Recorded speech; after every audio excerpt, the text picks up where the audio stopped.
அத்தியாயம் 1. விடிந்ததும் வெளிச்ச அருவியில் குளிக்கப் போகிற பூ, தலையிலும் உடம்பிலும் இருட்டு எண்ணெய் வழிய நின்று கொண்டிருக்க, இதமாய் மசாஜ் செய்து கொண்டிருந்தது காற்று.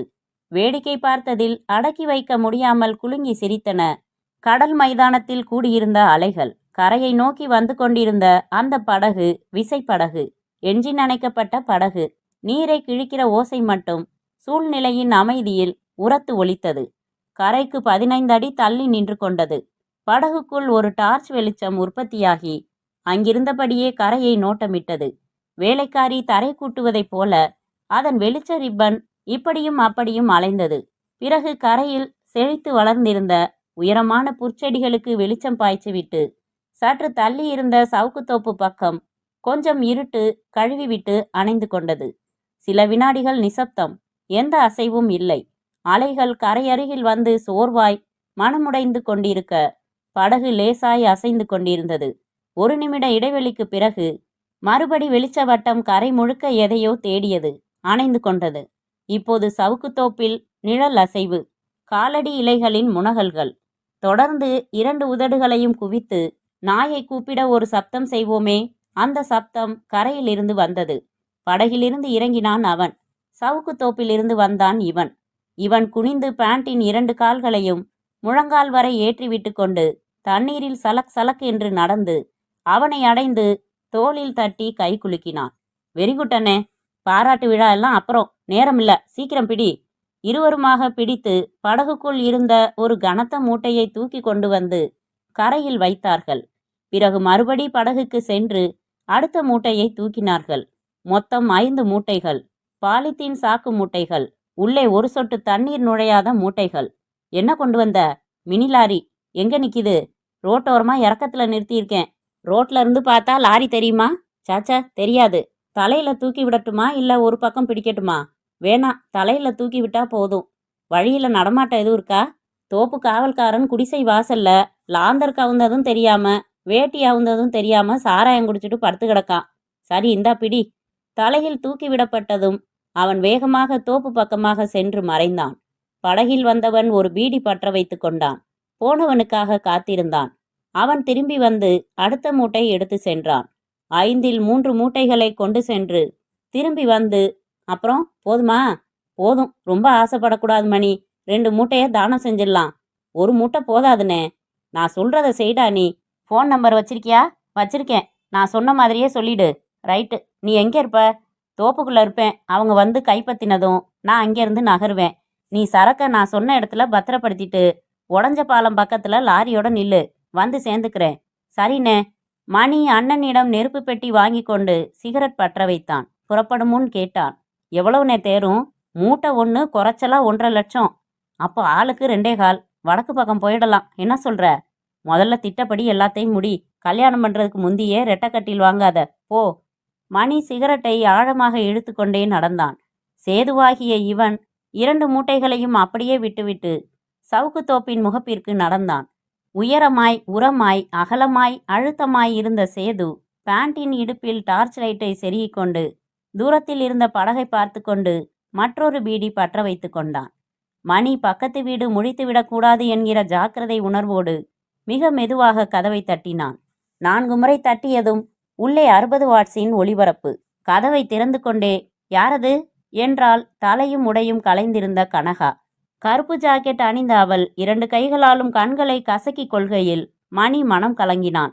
கனகா, நான் அதுக்கு வரல. நீயா? உள்ள வாயே. தபால்காரன் மாதிரி வெளியவே நிக்கிறியே. மணி என்ன, செகண்ட் ஷோ விட்டு வரியா? கேள்வி கேட்டுக்கிட்டே இரு, என்ன பேச விடாத. சேது அண்ணன் விஷயம் சொல்லலையா உங்ககிட்ட? என்ன விஷயம்? சரியா போச்சு, நான் சரக்கோட வந்திருக்கேன் கனகா. நீ நேரா கனகா வீட்டுக்கு போ. நான் விபரம் சொல்லியிருக்கேன்னு சொன்னாரே. அதுவா? அது வெள்ளிக்கிழமை அன்னைக்கு இல்ல. இன்னைக்கு தாண்டி எழவே வெள்ளிக்கிழமை. யோ, வாடி போடின்னு மட்டும் சொல்லாத, வெறி ஆயிடுவேன். காம வெறியா? நேரமில்லை இப்போ. இன்னொரு கதவையும் திற. மணி 3 மூட்டைகளையும் உள்ளே கொண்டு வந்தான். கதவை சாத்தினான். அங்கே இருந்த நெல் பந்தாயத்தை தட்டி பார்த்தான். பாதிதான் இருக்கு. ஸ்டூல் கொண்டா. ஸ்டூல் போட்டு ஏறி பந்தாயத்தின் மேல் சதுர கதவை திறந்து வைத்தான். கனகா தூக்கி கொடுக்க ஒவ்வொரு மூட்டையாக உள்ளே இறக்கினான். மூடினான். வரட்டுமா? நல்லா தூங்கிட்டு இருந்தேன், எழுப்பிட்ட. நெசமா நேரம் இல்லையா என்றால் உடம்பை முறுக்கி கொண்டு. இன்னைக்கு போனியாகலையா? குப்புறப்படுத்து தூங்கு, நாளைக்கு ரவைக்கு வரேன். மணி வெளியே வந்தான். தூரத்தில் நிறுத்தியிருந்த மினி லாரியில் ஏறிக்கொண்டு ஊருக்கு வெளியே இருந்த உடைந்த பாலம் அருகே வந்து நிறுத்தினான். காத்திருந்தான். சேது பீடியை மண்ணில் குத்தி அணைத்தான். கடலில் ஓரத்தில் தலையில் சர்ச் லைட் தாங்கிய கஸ்டம்ஸ் டிபார்ட்மெண்ட்டின் எந்திரப்படகு தண்ணீரை கூறு போட்டுக்கொண்டு வந்து கொண்டிருப்பதை பார்த்ததும் உடம்பு முழுக்க சிலிர்த்தது. சேதுவை இன்னும் விபரமாக அறிமுகப்படுத்தி கொள்ள அவனுடைய 32 வருட வாழ்க்கையின் முன்கதை சுருக்கம் இதோ அடுத்த வரியில் ஆரம்பம். சேது பிறந்தது ஆஸ்பத்திரியிலா, வீட்டிலா, இல்லை நடுக்காட்டிலா என்கிற ஜனன தகவல்கள் அவனிடம் இல்லை. பிறந்ததுமே அம்மாவை முடுங்கிட்ட முண்டமே என்று பாட்டியிடம் திட்டு வாங்கியிருக்கிறான். அப்பாவுக்கு பிரதான தொழில் கை கட்டி நிற்றல். யார் முன்னால்? புதுப்பேட்டை ஏஆர்பி முன்னால். யார் ARP? AR Peter. A for தாத்தா ஆண்டனி. ஆர் ஃபார் அப்பா ரொசாரியோ. புதுப்பேட்டை கடல் கொண்ட ஊர். சத்தம் போட்டு பேசினால் தஞ்சாவூரில் கேட்கும். பரம்பரை பணக்காரன் யார்? ஏஆர்பி. போலீஸ் ஸ்டேஷன், கோர்ட் எல்லாம் இருந்தும் நியாயம் கேட்க யாரிடம் வருகிறார்கள்? ஏஆர்பி. ஊரின் முக்கிய தொழில்கள் 3. அவையாவன: 1 அரசாங்கம் நடத்தும் உப்பு தொழிற்சாலை, 2 மீன் பிடித்தல், 3 கள்ளக்கடத்தல். புதுப்பேட்டையில் டூப்ளிகேட்டே கிடையாது. செருப்பில் இருந்து சென்ட் வரை ஒரிஜினல் ஹவாய், ஒரிஜினல் யார்லி. ஏஆர்பிக்கு கொஞ்சம் தென்னை, கொஞ்சம் வாழை, கொஞ்சம் மல்லிகை தோட்டம், கொஞ்சம் காலனி வீடுகள், கொஞ்சம் லான்ச் எனப்படும் மோட்டார் படகுகள், கொஞ்சம் அடியாட்கள், கொஞ்சம் வைப்பாட்டிகள் என்று சொத்துக்கள். ஆனால் ஏஆர்பி ஒரு மைதாஸ். இந்த சொத்து போதுமா, இன்னும் கொஞ்சம் வேணுமே என்று மனதிற்குள் சதா கோஷம். அதனால் தன் முகத்திற்கு பின்னால் இன்னொரு முகம் வளர்த்து வைத்திருந்தான். இந்த முகத்தோடு பஞ்சாயத்து, அந்த முகத்தோடு கடத்தல். மற்றொரு முகம் அறிந்தவர்களில் ஒருவன் சேதுவின் அப்பன். அவன் இறந்ததும் வாரிசை அந்த இடத்தில் வைத்து கொண்டான் ஏஆர்பி. வாரிசான சேதுவுக்கு ஒரே ஒரு பொண்டாட்டி, திலகவதி. இட்ட பெயர் திலகம்மா, சேதுவின் அழைப்பு பெயர். திலகவதிக்கு மதமதவென்று அப்படி ஒரு உடம்பு. வீட்டை கடந்து போகும்போது மீசை முளைத்தவன் ஒருத்தன் பாக்கி இல்லாமல் தாகமே இல்லாத போதும் தண்ணீர் கேட்டு குடித்துவிட்டு பக்கமாய் நின்று பார்த்துவிட்டு போவது பல் தேய்த்தல் போல ஒரு தினக்காரியமாய் இருந்த ஒரு காலகட்டத்தில், ஒரு சுபயோக சுபதினத்தில் திலகவதியை காணவில்லை. சேது அங்கே இங்கே தேடினான். போலீஸில் ரைட்டர் எழுதின கம்ப்ளைண்டில் இடது கை பெருவிரல் பதித்தான். புலம்பினான், அழுதான். திலகவதி யாரையோ இழுத்து கொண்டு ஓடிவிட்டாள் என்று யூகம் சொன்ன ஒருத்தனை உதடு கிழியும் வரை அடித்தான். சாராயம் குடித்தான். சாலையில் மயங்கி அன்றாயருடன் கிடந்தான். குடிக்காதையா, உடம்பு கெட்டு போயிடும் என்று கனகா அணைத்து கொண்டு சொன்னபோது கொஞ்சம் இதமாய் இருந்தது. அப்புறம் அந்த இதம் அடிக்கடி தேவைப்பட்டது. சேது ஒரு எல்லையில் திலகவதி ஒரு சண்டாளி என்று தீர்மானமே போட்டுவிட்ட போதுதான் மணியுடன் நெருக்கம் அதிகரித்தது. மணி மற்றொரு சகா. ஏஆர்பியின் மந்தையில் மற்றொரு ஆடு. சதா கெட்ட ஜோக். பிரசித்தி பெற்ற ஊறுகாய் கதை ஒன்று பார்ப்பவரிடத்தில் எல்லாம் சொல்லுவான். புத்தம் சரணம் கச்சாமி என்று சொல்லச் சொன்னால் புத்தம் சரணம் கஞ்சாமி என்பான். ஒரு நாளைக்கு கஞ்சா இல்லையெனில் தவித்து போய்விடுவான். ஏஆர்பியின் நம்பகமான உள்வட்டத்து உறுப்பினன். சேதுவுடன் ஒரு இது ஏற்பட்டு அதற்கப்புறம் இருவரும் ஒரே தீக்குச்சியில் பீடி பற்ற வைத்து கொண்டு ஒரே கிளாஸில் சாராயம் குடித்து ஒரே கனகாவை ஏற்பட்ட இன்டிமசியில் போன வாரம் சேதுவிடம், அண்ணே, உன்கிட்ட ஒரு ரகசியம் சொல்லணும். என்னடா? சொன்னா நீ என்ன சொல்லுவியோன்னு பயமா இருக்கு. சும்மா சொல்லு. உன் பொண்டாட்டி ஓடி போகல, பின்ன செத்து போயிட்டா. என்ன சொல்ற? சரியா சொல்லணும்னா சாகடிக்கப்பட்டா. டேய், பொறுமையா கேளுனே. நம்ம ஏஆர்பி பத்தி தான் உனக்கு தெரியுமே. காவலுக்கு கூட பொம்பளை நாயத்தானே வாங்கி வச்சிருக்காரு. உன் பொண்டாட்டி மேல குறி வச்சு அவரோட சொந்த போட்டுக்கு தூக்கிட்டு வர சொல்லி நடுக்கடல்ல நிறுத்தி கதற கதற அனுபவிச்சுட்டு கல்லை கட்டி கடல்ல போட்டுட்டாரு. கூட போனதும் தூக்கிட்டு போனதும் நம்ம சேடப்பேன். போதையில் ஒரு நாள் என்கிட்ட சொன்னான். சேதுவின் மனதில் ஸ்பெஷல் எஃபெக்டில் கடல்கள் கொந்தளித்தன. புயல் அடித்தது. மரங்கள் விழுந்தன. எரிமலை வெடித்து நெருப்பு ஆறு ஓடியது. சேது கோபக்கார ஜாதி. கொஞ்சம் நகர்ந்து நில்லியா என்று தோளில் எவனாவது கை வைத்தாலே பட்டன் கத்தியை விரித்து கொள்கிற ஜாதி. திலகவதி மேல் எம்பிட்டு பிரியம் வைத்திருந்தான். குட்டி போட்ட பூனையாய் சுற்றி சுற்றி வந்தாலே என் கண்ணு, என் செல்லம், என் வெள்ளம் என்று குழந்தையைப் போல கொஞ்சினாலே அந்த திலகாவை ராஸ்கல் இனி பொறுப்பதில்லை என்று கொதித்தான் சேது. தொட்ட கையை வெட்டுகிறேன் என்று சபதம் எடுக்க போனவனை தடுத்தான் மணி. அண்ணே, அதனால என்ன லாபம்? போனவன் பொண்டாட்டி திரும்பி வந்து மச்சாங்க போகுதா? கொல்றதும் வெட்டுறதும் ஒரு நிமிஷம் வேலை. அதுவா பெருசு? அவனை ஆட்டி படைக்கணும். என்னடா கட்சி மாறி பேசுறேனேன்னு பார்க்குறியா? இவங்கிட்ட இருந்து எப்படா விலகுவோம்னு தான் நான் இருக்கேன். எனக்கு பிடிக்கல. மும்பையில் இருக்கா என் முறப்பொண்ணு, சரசான்னு பேரு. கொஞ்சம் பணத்தோட வாயா, பர்மனண்ட்டாக படுத்துக்கலாம்னு சொல்கிறா. குடும்பத்தில் செட்டில் ஆகிடலாம்னு முடிவு பண்ணிட்டேன். உனக்கு பழி வாங்கணும், எனக்கு பணம் வாங்கணும். சேர்ந்து இப்படி செஞ்சா என்ன? எப்படி? நிறைய தண்ணி இருக்கிறதால தானே குடம் துள்ளுது, தழும்புது. தண்ணியை கொஞ்சம் கொஞ்சமாக குறைச்சிட்டா? புரியலை. ஏஆர்பியோட பலம் பணம். அதை பிடுங்கிடலாம் முதல்ல. தீவிரமாக யோசித்து முடிவெடுத்து திட்டத்தை வடிவமைத்து இதோ ஃப்ளாஷ்பேக் முடிந்து சேது மறுபடி பீடியை மண்ணில் குத்தி அணைக்கிறான். கடலில் தூரத்தில் தலையில் டார்ச் லைட் தாங்கிய கஸ்டம்ஸ் டிபார்ட்மெண்ட்டின் எந்திரப்படகு தண்ணீரை கூறு போட்டுக்கொண்டு வந்து கொண்டிருப்பதை பார்த்ததும் உடம்பு முழுக்க சிலிர்க்கிறது. அந்த படகு நெருங்க நெருங்க சேதுவின் இதய துடிப்பு ரேஸ் விட்டது. சேது நிறுத்தி வைத்த படகை அடையாளம் கண்டு கொண்ட கஸ்டம்ஸ் படகு நேராக அதை குறிவைத்து வர ஆரம்பித்ததும் சேது சாலையை நோக்கி ஓடினான். தோப்பின் உள்வழிகளில் அதிக ஓசை எழாமல் ஓடி சாலைக்கு வந்து மறுபடி ஓடி உடைந்த பாலத்திற்கு வந்து அங்கே காத்திருந்த மினி லாரியில் ஏறிக்கொண்டு மூச்சு விட்டான். என்னாச்சுனே? முதல்ல ஸ்டார்ட் பண்ணுடா. உன் ஃபோனை அலட்சியம் பண்ணாம வந்துட்டாங்க. இந்நேரம் 2 மூட்டையையும் கைப்பற்றியிருப்பாங்க. ஏஆர்பிக்கு இதாண்ட ஆரம்ப வேட்டு. அங்க போய் பேச வேண்டிய கதை வசனம் ஞாபகம் இருக்கா? பூந்து விளையாண்டுடலாம். நான் சொன்ன இடத்துல பத்திரப்படுத்தினியா? ஆமா. ஏஆர்பியின் மல்லிகை தோட்டத்தில் ஒரு ரெஸ்ட் ஹவுஸ். வாசலில் மாருதி கார், 2 சோம்பேறிகள், 3 நாய். உள்ளே பெரிய ஹால், மாடி, பெரிய ரூம், கட்டில், நேர் மேலே ரசம் பூசின கண்ணாடி. அதில் ஏஆர்பியும் அவளும். இன்டர்காம் அடிக்க எரிச்சலாய் எடுத்தான். சேதுவும் மணியும் வந்திருக்காங்க. அவசரமா உங்களை பார்க்கணுமா? போன காரியம் தோல்வி. என்ன தோல்வியா? அள்ளி கட்டிக்கிட்டு கிளம்புடி மூதேவி. ஒன்னும் இல்லையா, இதோ வரேன். ஏஆர்பி உடை அணிந்து கீழே வந்தான். கை கட்டி நின்றிருந்தார்கள் சேதுவும் மணியும். என்னடாச்சு? கஸ்டம்ஸ்ல மாட்டிட்டோங்க. நம்ம போட்டை விடாம துரத்திக்கிட்டு வந்தாங்க. நாங்க மாட்டிக்காம தப்பிச்சு வந்ததே பெரிய விஷயமாயிடுச்சுங்க. சரக்கு மாட்டிக்கிச்சுங்க. அசரப்பள்ளி சவுக்குத்தோப்பு பக்கமா போட்டோட போட்டுட்டு ஓடி வந்துட்டோம். பாவிங்களா, 8 லட்சம்டா கிட்டத்தட்ட. நாங்க என்னங்க செய்யட்டும்? இத்தனை வருஷ சர்வீஸ்ல இப்படி நான் கோட்டை விட்டதே இல்லைங்க. இதுக்காகவே 2 என்ஜின் வச்சிருந்தோம். 1 காலை வாரிடுச்சு வேலை செய்யாம. போட்டும் போயிடுச்சுங்களே.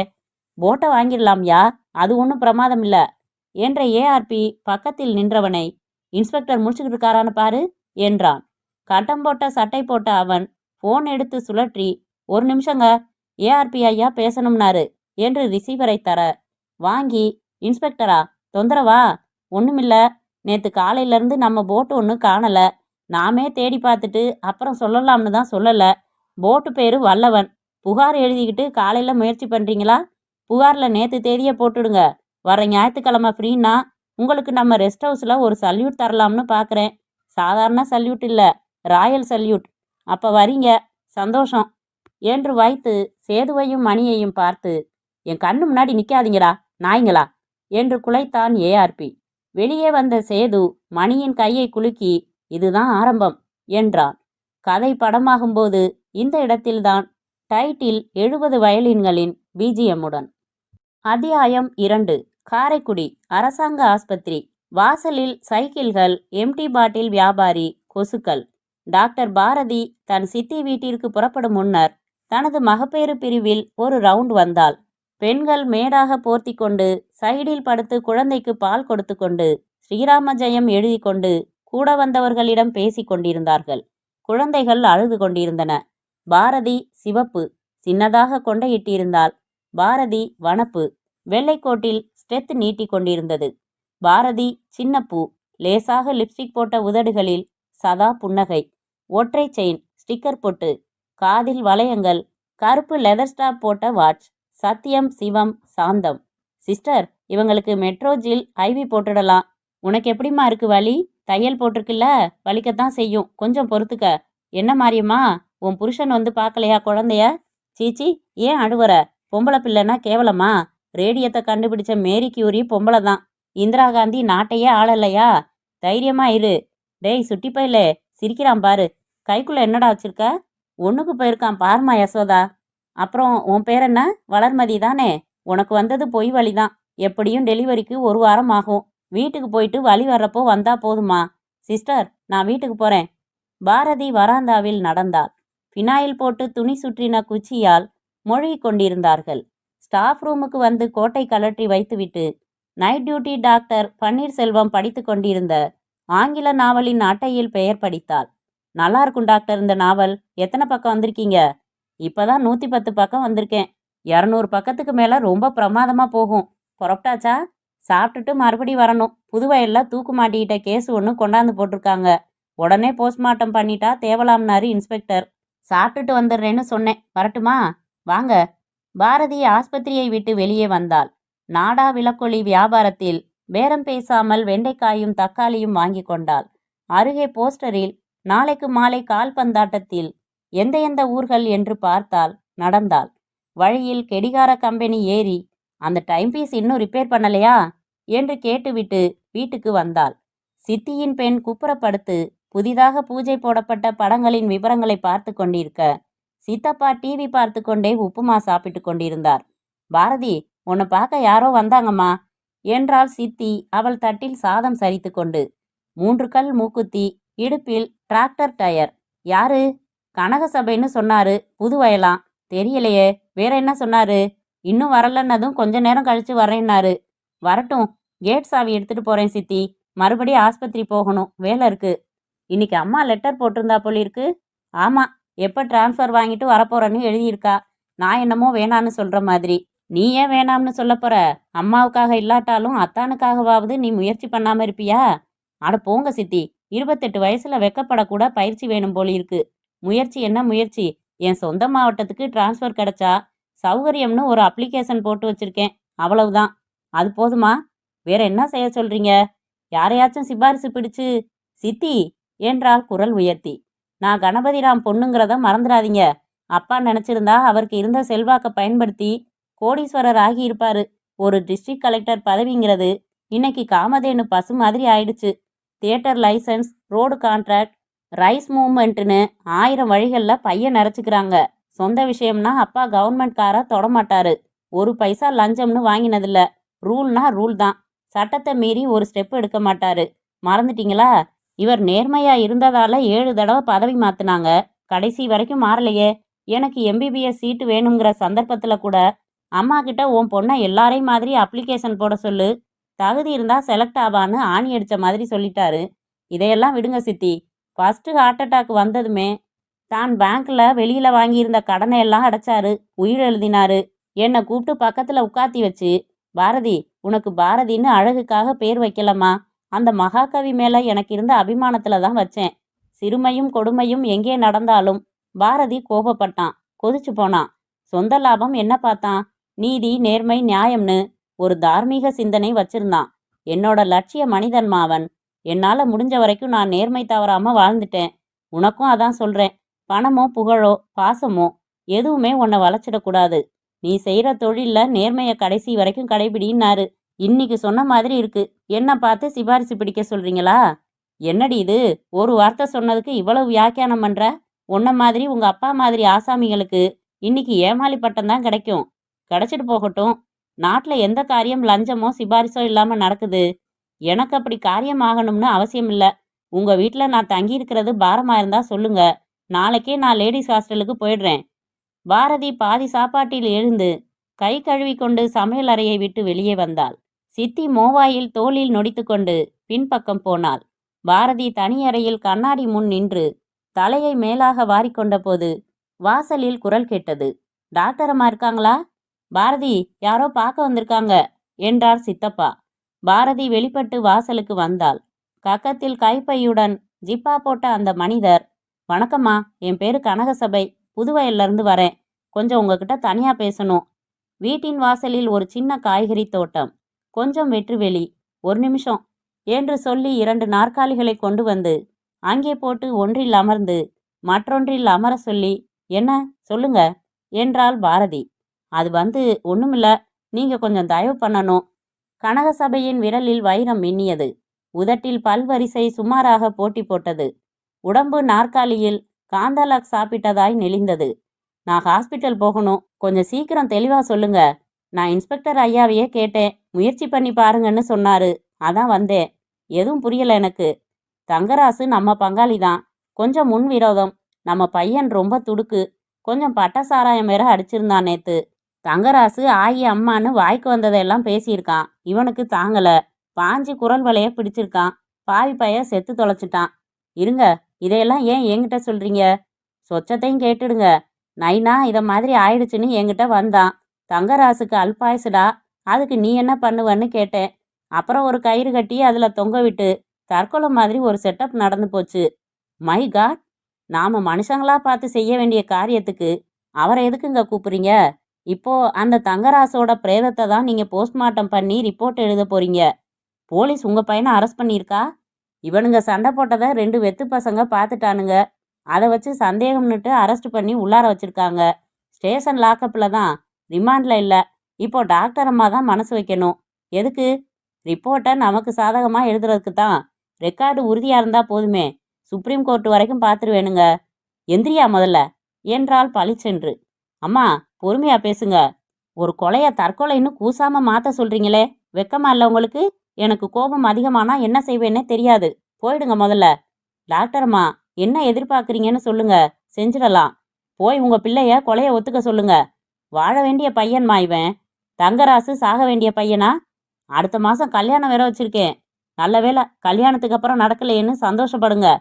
கனகசபை தன் கைப்பையை திறந்து உள்ளிருந்த வைர அட்டிகை வெளியில் எடுத்து, இது என் பொண்டாட்டியோடது, 70 ரூபாய் ஆச்சு. சும்மா கையில் வாங்கி பாருங்க டாக்டர் அம்மா. பாரதி எழுந்து கொண்டாள். இப்போ நீங்க இடத்த காலி பண்ணலன்னா நான் போலீஸை கூப்பிட வேண்டியதா வரும். போங்க, என்னை விலைக்கு வாங்க முடியாது. உண்மையை உயிரே போனாலும் உண்மைன்னு தான் சொல்லுவேன். எது முறையோ எது சட்டமோ அப்படிதான் நடப்பேன். விருட்டென்று உள்ளே வந்தாள் பாரதி. கனகசபை நெக்லஸை உள்ளே வைத்து ஜிப்பை இழுத்து கொண்டு எழுந்து வெளியேறினார். உள்ளே வந்த பாரதி தன் அறைக்கு சென்று வியர்வை ஒற்றிக்கொண்டு கைப்பை எடுத்துக்கொண்டு வெளியே வந்தபோது சித்தப்பா எழுந்து டிவியை அணைத்துவிட்டு, பாரதி, நீங்க பேசிக்கிட்டதை கேட்டுக்கிட்டு தான் இருந்தேன். கொலைங்கிறது கதையிலையும் சினிமாவிலையும் தான் பெரிய விஷயம். இப்ப நாட்டில் அது சர்வசாதாரணமாக ஆயிடுச்சு. யாரை கேட்டாலும் எங்க தெருவில் ஒரு கொலை நடந்திருக்குன்னு நிச்சயம் சொல்லுவாங்க. எல்லா கொலையும் ரெக்கார்ட் ஆகுதா? எல்லா கொலைகாரங்களும் மாட்டிக்கிறாங்களா? சட்டத்தை செயலாக்குற போலீஸ், நீதிமன்றம், இதுல ஏதாச்சும் ஒரு கட்டத்துல பணத்தால விலைக்கு வாங்கிடுறாங்க. ஒன்றும் வேணாம், இந்தாலேயே எடுத்துக்க. இப்போ 70,000 ரூபாய் நெக்லஸை தரேங்கிறான். நீ உதவ மாட்டேன்னுட்ட. இவன் ஓஞ்சிடுவானா? அடுத்த லெவல்ல இதை விட அதிகமாக கொடுத்து எப்படியாச்சும் கேஸை திசை திருப்பிடுவான். என்ன பந்தயம் கட்டுற? உங்ககிட்ட பந்தயம் கட்ட எனக்கு நேரம் இல்லை. இப்போ என்ன சொல்ல வரீங்க? அதை சொல்லுங்க சித்தப்பா. அப்பட்டமா ஒரு கொலையை மூடி மறைக்க முயற்சி நடக்குது. இது ரொம்ப அநியாயம்தான். நீ ஒருத்தி நேர்மையா இருக்கிறதால இந்த அநியாயம் நடக்காம இருக்க போகுதா? உன் நேர்மையால உனக்கு நஷ்டம் தானே ஒழிய லாபம் இல்ல. கைகளை கட்டிக்கொண்டு அப்புறம் என்றார். ஊரோட ஒத்துப்போனா என்ன தப்புன்னு கேட்குறேன். பிரதமர் லெவல்லையே ஊழல் புகார் வருது. கொஞ்ச நஞ்சம் இல்லை, கோடிக்கணக்கில். ஊழலை அம்பலப்படுத்துறதுக்காகவே 1 டஜன் பத்திரிகை வந்தாச்சு. ஒவ்வொரு பக்கத்துலையும் 52 கோடி ஊழல், 40 கோடி ஊழல்னு, எல்லாம் கோடி கணக்கில் தான். நீ மட்டும் நேர்மை நீதின்னு நிற்கிறதுல என்ன சாதிக்க போற? பேசிட்டீங்களா? இன்னும் இருக்கா? 70,000 கோட்டை விட்டுட்டு நிற்கிறியேங்கிற ஆதங்கம்தான், வேறென்ன? சித்தப்பா, பணம் தான் பெருசுன்னா ஒரு பொண்ணு, அதுலேயும் ஒரு அழகான பொண்ணு நினச்சிட்டான்னா சுலபமாக சம்பாதிக்க ஆம்பளையை விட அவளுக்கு தான் அதிகம் வாய்ப்பு இருக்கு. நான் ஒருத்தி கற்போட இருக்கிறதால நாட்டில் விபச்சாரம் எல்லாம் ஒழிஞ்சிடுமா? ஒழியாது இல்லையா? நாளைக்கே வாசல்ல ஒரு சிகப்பு விளக்க தொங்க போட்டுட்டு அமோகமா ஆரம்பிச்சிடட்டுமா? வாயில் அடித்து கொண்டாள் சித்தி. ஏண்டி, அவர் என்ன சொன்னாரு, நீ என்ன சொல்ற? எதையும் எதையும் இணைச்சு பேசுற? என்னை பொறுத்த வரைக்கும் வித்தியாசம் எதுவும் இல்லை சித்தி.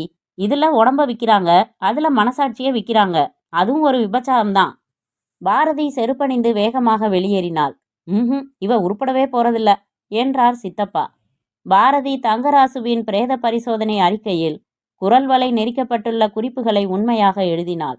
அன்றிலிருந்து 3ஆம் நாள் இரவு ஆஸ்பத்திரியில் இருந்து வீட்டுக்கு போகும் வழியில் அந்த இருட்டான தெருவில் பின்மண்டையில் கட்டையால் தாக்கப்பட்டாள். அதே ஆஸ்பத்திரியில் கட்டுப்போட்டு படுத்திருந்தாள்.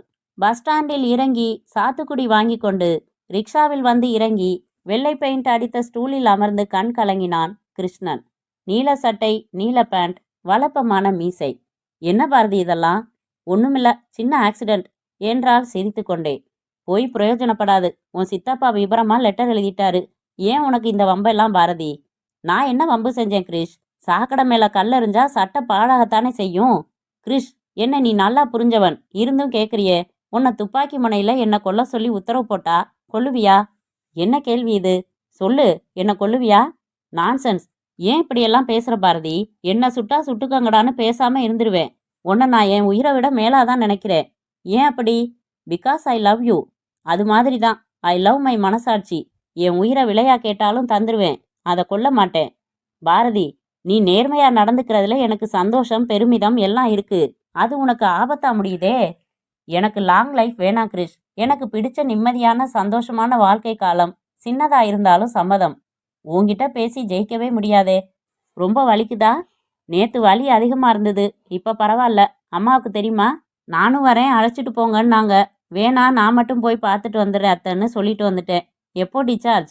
நாளைக்கு. சித்தி வீட்டுக்கு போக பிடிக்கல. ஏம்மா? பிடிக்கலன்னா பிடிக்கல. ஒரு உதவி செய்யேன். ஒரு லேடிஸ் ஹாஸ்டல்ல இடம் பிடிச்சு கொடேன். தஞ்சாவூருக்கு டிரான்ஸ்ஃபர் வாங்கிட்டு வந்துடுறேன் பாரதி. நானா மாட்டேங்கிறேன்? அப்ளை பண்ணி 4 மாசமாச்சு. 2 நாள் தங்குறேன்ல. லீவு இல்லைம்மா. உனக்கு லீவு இருந்தா 1 வாரம் போட்டுட்டு வாயேன். ரெஸ்டா இருந்துட்டு வரலாம். உன்னை பக்கத்தில் வச்சுக்கிட்டு ரெஸ்ட் எடுத்த மாதிரி தான். ஏய், நான் பக்கா ஜென்டில்மேன். உன் விரலையாச்சும் தொட்டிருக்கேனா? அட அட அட, தெரியாதா சார் உங்களை? மனோசரித்ரா படம் பார்த்த கதையெல்லாம் மறந்து போச்சா? சரி, ஏன் கிறிஸ் இன்னும் டிலே பண்ற? டாக்டர் உங்களுக்கு எத்தனை குழந்தைன்னு கேட்க ஆரம்பிச்சிட்டாங்க. இப்படியே விட்டா உங்க மருமக உங்களோட தானே இருக்கான்னு கேட்பாங்க. வாஸ்தவம். எத்தனை நாளைக்கு உன் போட்டோவுக்கே முத்தம் கொடுத்துட்டு இருக்கிறது?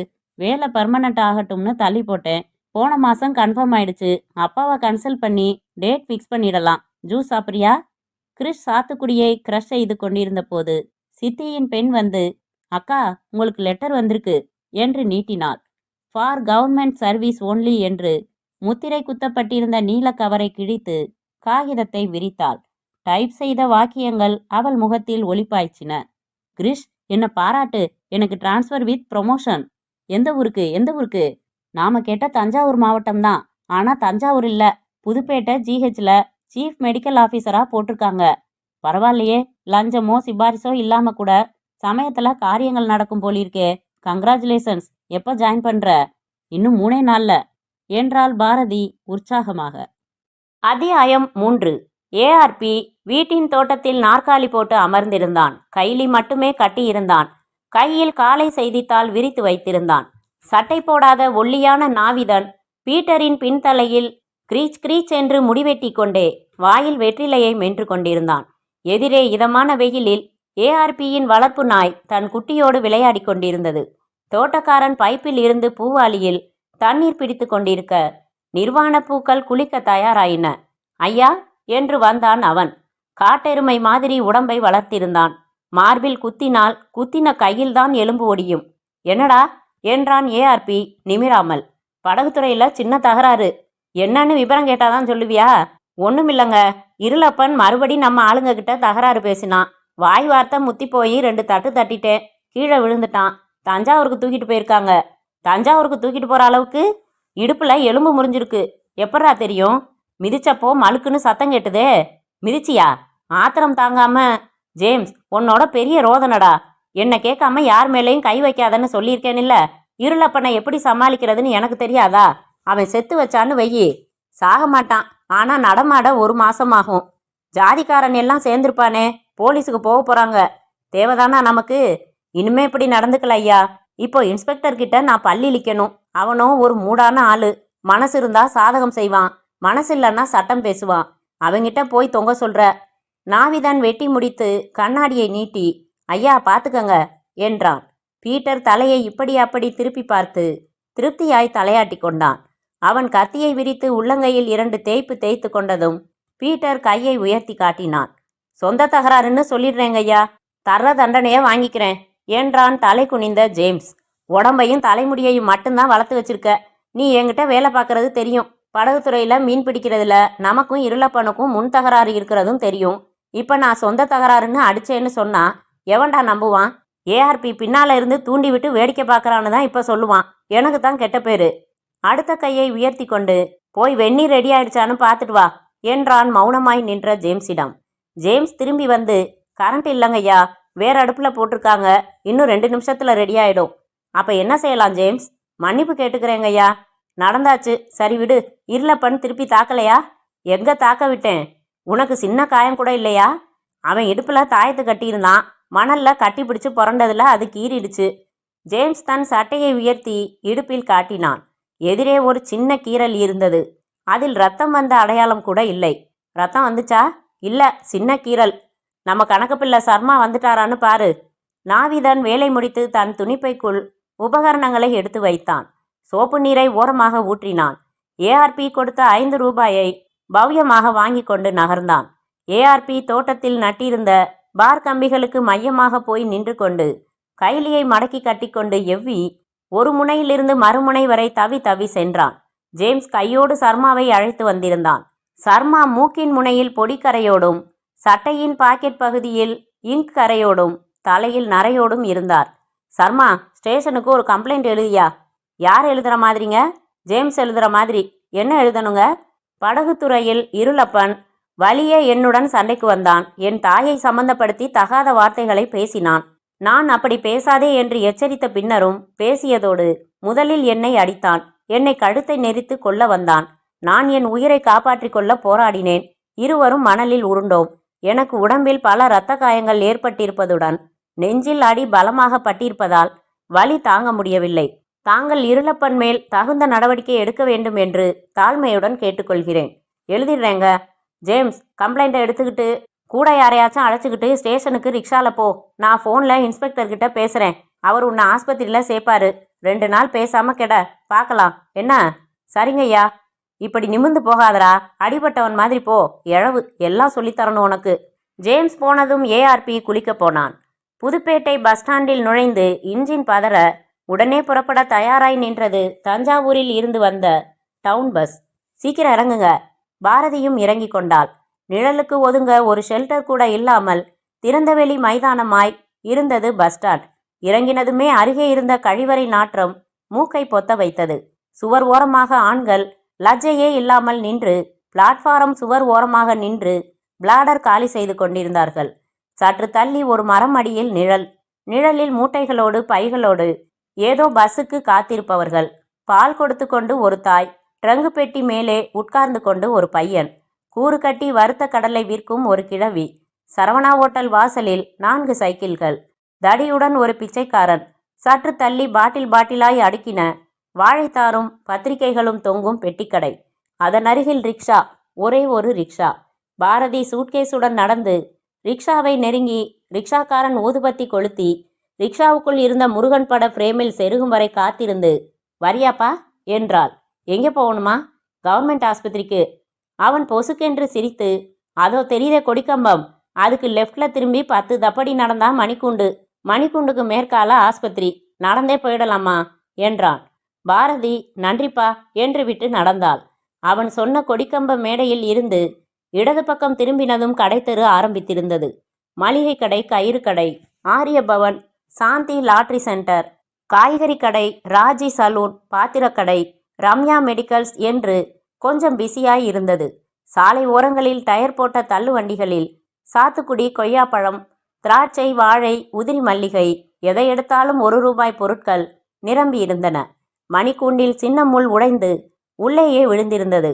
சந்திரா தியேட்டரில் பகல் நேர காட்சி மட்டும் காமதேவதை, மனதை அள்ளும் செக்ஸ் காட்சிகள் நிறைந்த மலையாள கலர் படம் என்று சிங்கிள் கலர் போஸ்டரும், அதனடியில் அண்ணன் ரஜினிகாந்தின் பிறந்த நாளான இன்று அவர் நீடூழி வாழ வாழ்த்துகிறோம், இவன் ஸ்டைல் கிங் ரஜினிகாந்த் ரசிகர் மன்றம் புதுப்பேட்டை என்று கலர் ஸ்கெட்சில் கையால் எழுதின போஸ்டரும் ஒட்டப்பட்டிருந்தது. பாரதி மணிக்கூண்டை கடந்து அரசாங்க மருத்துவமனை நோக்கி நடந்தாள். காதுக்கு பக்கமாக அலறிக்கொண்டு ஒரு மைக் கட்டின ரிக்ஷா வந்தது. இன்று மாலை சரியாக 6 மணி அளவில் மாயன்குளம் வடகரையில் அண்ணா கலையரங்கில் சேதிமுகவின் 10 ஆண்டு சாதனை விளக்க பொதுக்கூட்டம் நடைபெற உள்ளது. அவ்வமயம் விழாவில் கலந்து கொண்டு சிறப்புரையாற்ற சோ வருகிறார்கள். அனைவரும் திரளாக வரும்படி கேட்டுக்கொள்கிறோம். இங்கனம் நகர சேதிமுக புதுப்பேட்டை. பாரதி அரசாங்க மருத்துவமனைக்குள் நுழைந்தாள். காம்பவுண்டிற்குள் தெரிந்த 4 கட்டிடங்களில் அலுவலகம் எங்கே இருக்கிறது என்று எதிர்பட்ட ஆசாமியை விசாரித்து கொண்டு அணுகி படியில் கால் எடுத்து வைக்கும்போது அப்பாவை நினைத்து கொண்டாள். செய்யும் தொழிலே தெய்வம். என் பொறுப்பில் நான் அக்கறையாய் இருப்பேன், நேர்மையாய் நடப்பேன், உண்மையாய் செயல்படுவேன். படியில் கால் வைத்து உள்ளே வந்தாள். ரிலீவ் ஆகும் சிஎம்ஓ சடகோபன் தொந்தி தள்ளி இருந்தார். தங்கப்பல் கட்டியிருந்தார். சிரிப்போடு வரவேற்று பொறுப்புகளை ஒப்படைத்தார். ஆஸ்பத்திரியின் 3 கட்டிடங்களை அழைத்து சென்று காட்டினார். ஆபரேஷன் தியேட்டர் அழைத்து போனார். மொத்தம் இங்கே 5 டாக்டர்கள், 4 ஆம்பளை டாக்டர்கள், 1 lady doctor, 2 MS, 1 MD, 1 DGO, 1 DCH என்று விவரங்களை சொன்னார். ஸ்டாஃப்களை அறிமுகப்படுத்தினார். அரை மணி நேரம் கழித்து அறைக்கு வந்து பாரதி தன் நாற்காலியில் அமர்ந்ததும் வாழ்த்து சொன்னார். ஹாஸ்பிட்டல் காம்பவுண்டுக்குள்ளேயே குவார்ட்டர்ஸ் இருக்கு. நான் அங்கே தான் தங்கி இருந்தேன். வெக்கேட் பண்ணி ரெடியாக இருக்கு. நீங்கள் அங்கேயே தங்கலாம். தண்ணி வசதி இருக்கு. காற்று நல்லா வரும். தேங்க்யூ. அப்புறம் பர்சனலாக ஒரு விஷயம், ஆப்பிளோ ஆரஞ்சோ வாங்கிக்கிட்டு போய் ஏஆர்பி சாரை கண்டுக்கிட்டு வந்துருங்க. புருவம் சுருக்கினாள். கண்டுக்கிறதா? அப்படின்னா? அதாவது அறிமுகப்படுத்திக்கங்கன்னு சொல்ல வந்தேன். யார் அவர் ஏஆர்பி? ஊரில் பெரிய புள்ளி. பாதி சொத்து அவரது தான். கொஞ்சம் மொரட்ட ஆசாமி. மேல்மட்டம் வரைக்கும் இன்ஃப்ளூயன்ஸ் உள்ளவர். அதுக்காக என்றால் கடுமையாக. உங்களுக்கு இஷ்டம் இல்லைன்னா விடுங்க டாக்டர். ஊர் நடப்ப சொன்னேன். புதுசாக இன்ஸ்பெக்டரோ சப் இன்ஸ்பெக்டரோ வந்தால் கூட போய் பார்க்கறது வழக்கம். சாரி டாக்டர், எனக்கு இதெல்லாம் பிடிக்காது. யார்கிட்டையும் நானாக போய் வழியை அறிமுகப்படுத்திக்கணும்னோ ஐஸ் வைக்கணும்னோ எனக்கு அவசியம் இல்லை. என் டியூட்டியை நான் ஒழுங்காக செய்வேன். அதனால் யார் தயவும் நான் எதிர்பார்க்கறதில்ல. Okay, wish you all the best. கை கூப்பி விட்டு சடகோபன் நடந்து சென்றார். பாரதி ரெக்கார்டுகளை எடுத்து புரட்டி பார்க்க ஆரம்பித்தாள். மேஜை மீதிருந்த டெலிஃபோன் ஒலித்தது. எடுத்தாள். ஹலோ, CMO பாரதி என்றாள். டாக்டர் சடகோபன் இல்லை? ரிலீவ் ஆகிட்டாரு. அவர் சீட்டில் தான் நான் வந்திருக்கேன். நீங்கள் யாரு? வணக்கம் மேடம், நான் புதுப்பேட்டை ஸ்டேஷன் இன்ஸ்பெக்டர் குமார் பேசுகிறேன். வணக்கம் சார். டாக்டர் சடகோபன் சொல்லிக்கிட்டு இருந்தாரு டிரான்ஸ்ஃபர் ஆகிறதா. என்னைக்குன்னு சொல்லலை. நீங்கள் எப்போ ஜாயின் பண்ணீங்க டாக்டர்? இப்போதான் 1 மணி நேரம் ஆச்சு. சந்தோஷம். Welcome to Pudupettai. உங்களை ஓய்வாக வந்து சந்திக்கிறேன் டாக்டர். நல்லது சார். அப்புறம் ஜேம்ஸ்னு ஒரு பேஷண்ட்டை கான்ஸ்டபிளோட அனுப்புகிறேன். அடிதடி கேஸ் ரெஜிஸ்டர் பண்ணியிருக்கேன். அட்மிஷன் போட்டுக்கோங்க. கொஞ்சம் வேண்டப்பட்ட நபரோட ஆள். ஏஆர்பின்னு பேர். நேரில் பேசுகிறப்போ விபரமாக சொல்கிறேன். கொஞ்சம் ஃபேவரபுளாக சர்டிஃபிகேட் வேணும். மிஸ்டர் குமார், என்கிட்ட சட்டத்தை மீறினா எந்த சலுகையையும் தயவு செஞ்சு எதிர்பார்க்காதீங்க. யாருக்கும் எந்த ஃபேவரும் செய்ய மாட்டேன். நீங்கள் பேஷண்ட்டை அனுப்புங்க. அட்மிட் பண்ண வேண்டிய நிலமையில இருந்தால் அட்மிட் பண்ணிக்கிறேன். என்ன அவன் கண்டிஷனோ அதுதான் சர்டிஃபிகேட்டில் வரும். வச்சிரட்டுமா? டாக்டர், ஏஆர்பி ஊரில் ரொம்ப முக்கியமான புள்ளி. விஐபிக்களுக்காக இந்தியாவில் தனியாக ஒரு சட்டம் இல்லை மிஸ்டர் இன்ஸ்பெக்டர். இந்த வேகம் வேணாங்க டாக்டர். வம்புல முடியும். மிரட்டலா? இல்லைங்க, எச்சரிக்கை. Political influence. எந்த வார்த்தையும் என்னை பாதிக்காது இன்ஸ்பெக்டர். என் கடமையை ஒழுங்காக நேர்மையாக செய்ய அனுமதிங்க. ஒத்துழைங்க. வச்சிடுறேன். இன்ஸ்பெக்டரின் பதிலுக்கு முன்பே வைத்தாள். மேஜை மேல் இருந்த அழைப்பு மணியை அழுத்தினாள். உள்ளே வந்த அட்டெண்டரை அருகே அழைத்து, ஏஆர்பினா யாரு? விபரமா சொல்லுங்க என்றாள். அத்தியாயம் 4. ஒவ்வொரு வேளை சாப்பிட்ட பின்பும் பல் குத்தியாக வேண்டும் ஏஆர்பிக்கு. இப்போது சாப்பிட்டு முடித்திருந்தான். ஹாலின் சோஃபாவில் அமர்ந்து சாவிக்கோத்தில் இணைந்திருந்த வெள்ளிக்குச்சி கொண்டு பல் குத்தினான். கொஞ்சம் தள்ளி மேஜை போட்டு சர்மா கணக்கு எழுதி கொண்டிருந்தார். பூக்கள் வைக்கிற பித்தளை தொட்டிகளை ஒருத்தன் அழுத்தி துடைத்து கொண்டிருந்தான். கண்ணாடி போட்ட ஜன்னல்கள் வழியாக ஹால் வழிய வழிய வெளிச்சம், நிசப்தம். உள்ளே வந்தான் ஒரு சேவகன். கெட்டி துணியில் பேண்ட், பூ போட்ட டைட் சட்டை. ஐயா, தலையில் கீறல். என்னடா, கோயம்புத்தூர்லேருந்து சினிமா புகழ் வனஜா வந்திருக்கு. பல்லெல்லாம் வாய். அட, எப்போ? இப்போதான். தஞ்சாவூரில் நாடகமா. அப்படியே உங்களை பார்க்க கூட யார் வந்திருக்கா? தனியாத்தான் வந்திருக்கு. வாசலில் நிற்க வச்சிருக்கியா? ஆமாம். சரி, நீ காரில் ஏற்றி மல்லிகை தோட்டம் ரெஸ்ட் ஹவுஸுக்கு கொண்டு போய் விடு. குளிச்சிட சொல்லு. சாப்பிட்டாச்சான்னு விசாரி. வான்கோழி கறினா பிடிக்கும் அவளுக்கு. வீரனார் ஹோட்டல் போய் பார்சல் பண்ணி கொண்டு போய் கொடுத்துட்டு அப்புறம் இங்கே வா. என்ன? சரிங்கய்யா என்று கார் சாவியை கேட்ச் பிடித்தான். அவன் வெளியே வந்து தொப்புள் தெரிய சேலை கட்டியிருந்த 1 இன்ச் திக்கிற்கு பவுடர் அப்பியிருந்த புறப்பட தயாராய் இருக்கும் ராக்கெட்டுகளின் மூக்குகள் போல கின் என்று உடம்பை வைத்திருந்த வனஜாவை மாருதியில் ஏற்றி கொண்டு புறப்பட்டான். இப்போ சினிமாவில் நடிக்கலையாங்க? ஏஆர்பி அலமாரி திறந்து இந்த சந்தர்ப்பங்களில் மட்டும் பயன்படுத்தும் 2 மாத்திரைகளை வாயில் போட்டு விழுங்கினான். குதிரை படம் போட்ட கையடக்க ஸ்ப்ரே பாட்டிலை எடுத்து ஜிப்பாவின் பாக்கெட்டுக்குள் போட்டுக்கொண்டான். மற்றொரு பாக்கெட்டில் பணம் திணித்து கொண்டான். சென்ட் எடுத்து சர் சர் என்று பீச்சி கொண்டான். ஃபோன் அடித்தது. சர்மா, யாருன்னு பாரியா? சர்மா யாரென்று பார்த்து, ஐயா, இன்ஸ்பெக்டர் பேசுகிறாருங்க. வந்து வாங்கி காதில் வைத்து, ஹலோ இன்ஸ்பெக்டர், என்ன சொல்லுங்க. ஜிஹெச்சில் கொஞ்சம் பிரச்சனை ஆயிடுச்சு சார். என்ன பிரச்சனை? புதுசாக பாரதின்னு ஒரு லேடி டாக்டர் சீஃப் மெடிக்கல் ஆஃபீஸராக இன்னைக்கு தான் டியூட்டியில் ஜாயின் பண்ணியிருக்காங்க. நீதி நேர்மைன்னு பேசுகிறாங்க. ரூல்ஸ் பேசுகிறாங்க, யாருக்கும் அட்ஜஸ்ட் பண்ணிட்டு போக முடியாதுன்னுட்டாங்க. ஜேம்ஸை அனுப்பி வச்சேன். சோதிச்சு பார்த்துட்டு அட்மிட் பண்ண வேண்டிய நிலமையில பேஷண்ட் இல்லைன்னு கான்ஸ்டபிள் கிட்ட சொல்லி திருப்பி அனுப்பிச்சிட்டாங்க. என்னங்க இது, ஒரு பொம்பளை இவ்வளவு சதாய்க்கிறாங்களா? நம்ம பேரை சொன்னீங்களா? சொன்னேன், இன்னைக்கு தானே வந்திருக்காங்க, யார் எப்படின்னு எதுவும் புரியாதுல்ல. புரிய வச்சிடுவோம். இப்போ எங்கே இருக்காங்க? ஆஸ்பத்திரியில் தான். நானே நேரில் போய் பார்க்குறேன், பேசுகிறேன். முயற்சி பண்ணுங்க சார். ஏஆர்பி பற்றி தான் உங்களுக்கு தெரியுமே சார். ஒன்று வளைச்சு போட பார்ப்பேன், இல்லைன்னா உடச்சி போட பார்ப்பேன். ஃபோனை வைத்துவிட்டு செருப்பு மாட்டிக்கொண்டு வீட்டின் வாசலுக்கு வந்தான்.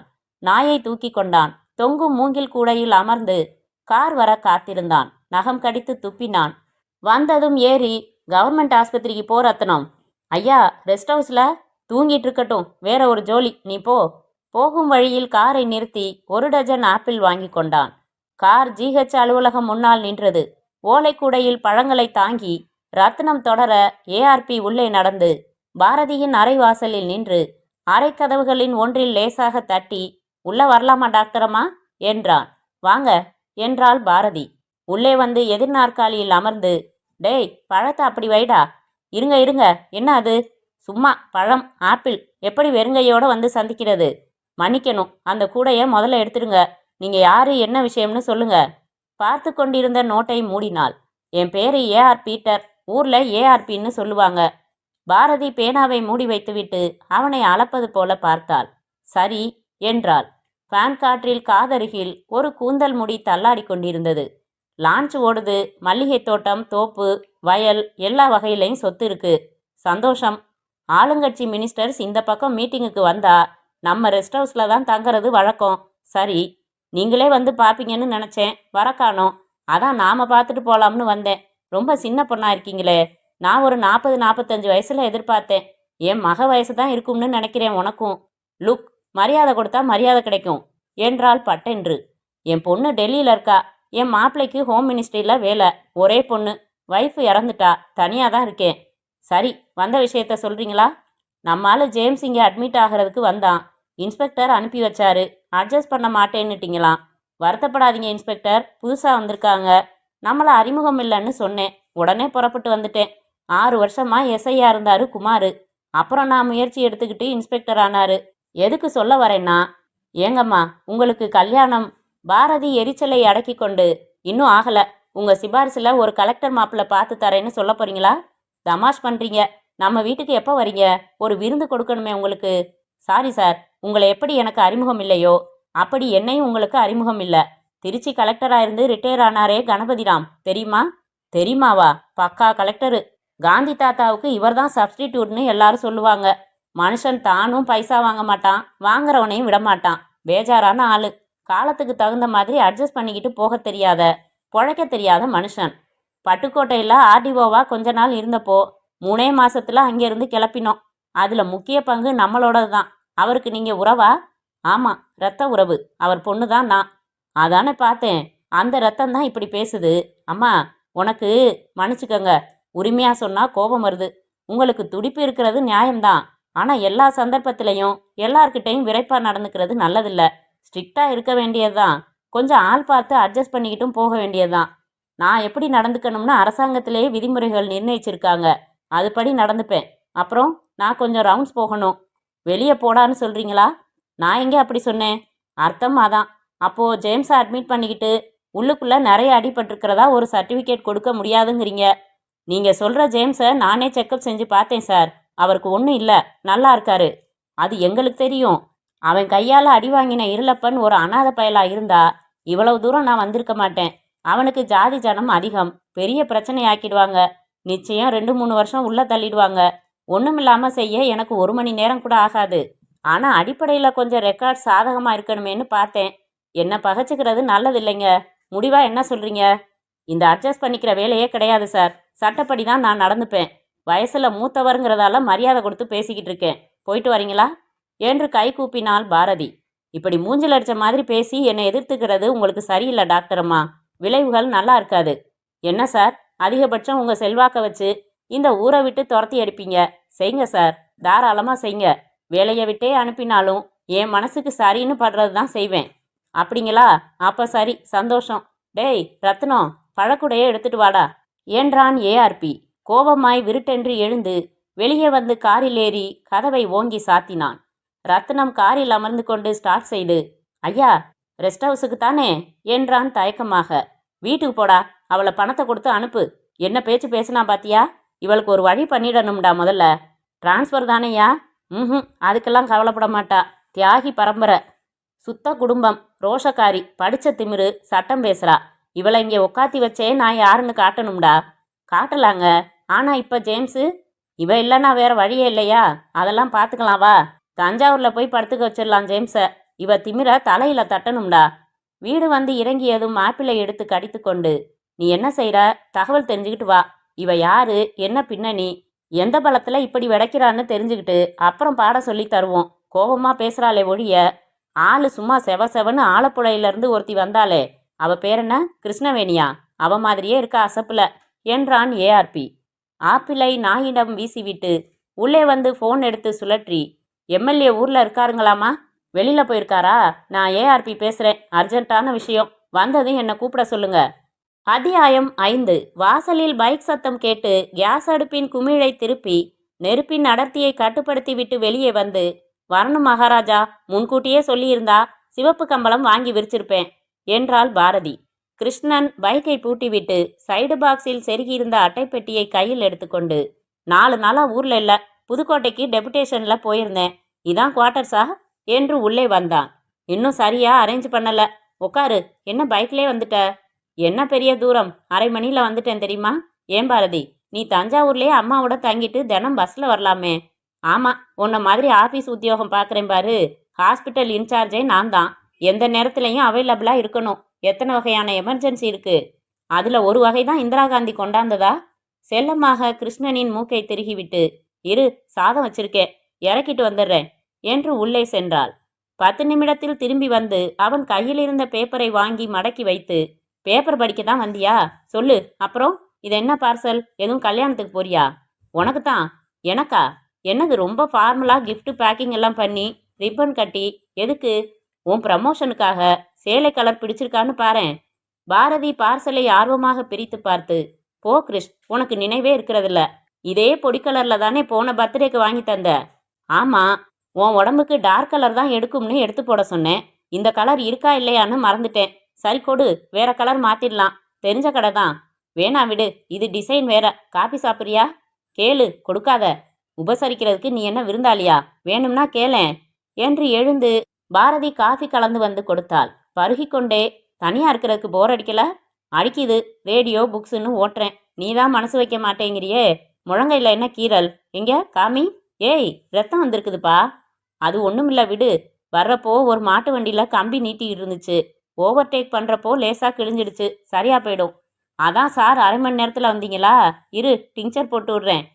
பாரதி டிங்சர் பாட்டிலும் காட்டனும் கொண்டு வந்து நனைத்து ஓற்றிவிட்டு, சமீபத்தில் போட்டதில்லண்ணா, ஒரு டெட்டானஸ் போட்டுக்கிறியா? என்கிட்ட இருக்கு. தும்முனா கூட ஊசி போடுவிய நீ. பஞ்சை குப்பை தொட்டியில் போட்டுவிட்டு கை கழுவி விட்டு வந்து அமர்ந்து, வேலை எப்படி இருக்குன்னு கேட்க மாட்டியா என்றாள். சொல்லு. வந்து சேர்ந்த அன்னைக்கே தயாரா நிற்கிது வம்பு. என்னாச்சு? ஏஆர்பியுடன் ஏற்பட்ட மோதலை விவரித்தாள் பாரதி. மௌனமாக இருந்தான் கிருஷ்ணன். என்ன பேச மாட்டேங்கிற? காரைக்குடியில் வாங்கின காயமே இன்னும் ஆறல. சரியா? அதுக்குள்ள இன்னொரு வம்பா? நானா வம்புக்கு போறேன்? நீ போகல பாரதி. ஏன் அனாவசியமா பகையை உருவாக்கிக்கிற? பகை வரக்கூடாதுன்னு பார்த்தா அந்த ஆளுக்கு உடந்தையா போகணும். பொய் சர்டிஃபிகேட் கொடுக்க சொல்றான். கொடுக்க சொல்றியா? பாரதி, நீ பக்கா ஜென்டில் உமனா இருக்கிறது, நடந்துக்கிறது பாராட்டப்பட வேண்டிய விஷயம்தான். பாதிக்கப்படுறவங்களோட கோபத்தால உனக்கு எந்த பிரச்சனையும் வந்துடக்கூடாதுங்கிறது தான் ஏன் கவலை. காந்தி வாங்காத அடியா? என்னடா இது, இப்படி அடி வாங்க வேண்டி இருக்கேன்னு சோர்ந்து போய் தன் அஹிம்சை கொள்கையை மாத்திக்கிட்டாரா? இல்ல லட்சிய போராட்டத்திலிருந்து விலகிக்கிட்டாரா? சுட்டப்போ கூட படுபாவின்னு திட்டலையே, ஹே ராம்னாரே. அந்த அளவுக்கு ஒரு உன்னதமான வாழ்க்கை வாழ முடியாவிட்டாலும் கொள்கைகளை எந்த காரணத்துக்காகவும் விட்டு கொடுத்து வாழ எனக்கு விருப்பம் இல்லை. நேர்மையை நான் கற்பு மாதிரி தான் நினைக்கிறேன். அதுக்கு பங்கம் வரப்போ துடிச்சு போறேன். பணம் தர்றேன். படுத்துக்கிறியான்னு கேட்கறதுக்கும் பதவி நிலைக்கணும்னா பொய் சர்டிஃபிகேட் கொடுன்னு கேட்கறதுக்கும் அதிக வித்தியாசம் இல்லை. என்னை விளைபொருளாக்கிக்க நான் தயாரா இல்லை. அதை தைரியமா சொல்றதுக்கு தயங்குறதும் இல்லை. இதனால என்ன சோதனைகள் சங்கடங்கள் வந்தாலும் சமாளிக்க முடியுங்கிற நம்பிக்கை இருக்கு என்று பாரதி கைகளை கட்டிக்கொண்டு கண்களை மூடிக்கொண்டு சொன்னாள். மேன்மைப்படுவாய் மனமே, கேள். விண்ணின் இடிமுன் விழுந்தாலும் பான்மை தவறி நடுங்காதே. பயத்தால் ஏதும் பயன் இல்லை. யாரு, பாரதியாரா? அப்புறம் என்றான் கிருஷ்ணன். பாரதி மேலும் தொடர்ந்தாள். அச்சமில்லை, அமுங்குதல் இல்லை, நடுங்குதல் இல்லை, நாணுதல் இல்லை, பாவமில்லை, பதுங்குதல் இல்லை. எது நேரினும் இடர்பட மாட்டோம். அண்டஞ்சிதறினால் அஞ்ச மாட்டோம். கடல் பொங்கி எழுந்தால் கலங்க மாட்டோம். யாருக்கும் அஞ்சோம், எதற்கும் அஞ்சோம், எங்கும் அஞ்சோம், எப்பொழுதும் அஞ்சோம். பாரதி கண்களை திறந்தபோது தேங்கியிருந்த இரு துளிகள் இமை தாண்டி வெளிப்பட்டன. கிருஷ்ணன் அவள் கைகளை பற்றி கொண்டு, சாரிம்மா, உன் மனசு புண்படியா பேசியிருந்தா சாரி. ரொம்ப சென்சிட்டிவா இருக்காத. வித்தியாசமா நீ இருக்கிறதா எனக்கு பிடிச்சிருக்கு. ஐ ப்ராமிஸ், உன் கொள்கைகள்ல நீ உறுதியா நிற்க. நான் எப்பவும் துணையா இருப்பேன். வேற பேசலாம். அப்புறம் என்ன சினிமா பார்த்த என்றான். கொஞ்ச நேரம் ஆயிற்று பாரதி கலகலப்பான மனதிற்கு திரும்புவதற்கு. அம்மா வேணும்னா இங்கே கொண்டாந்து வச்சுக்கிறியா பாரதி? உனக்கு பாதுகாப்புக்கு பாதுகாப்பு, உதவியாகவும் இருப்பாங்களே. அப்புறம் தம்பி எங்கே சாப்பிடுவான்? தனியாக கஷ்டப்படணும் அவன். இங்கே ஒன்றும் சிரமம் இல்லை. ராத்திரி துணைக்கு ஒரு ஆயா படுத்துக்கிறாங்க கிரிஷ். நான் புறப்படட்டுமா? 4 நாளைக்கு ஒரு தடவை வந்து பார்க்குறேன். விடுமுறை தினத்துக்கு தஞ்சாவூர் வந்துரு. கிருஷ்ணன் புறப்பட்டு போனதும் சேலையை எடுத்து வைத்துவிட்டு காஃபி கப்புகளை கழுவி வைத்துவிட்டு டியூட்டிக்கு புறப்பட ஆயத்தமானாள்.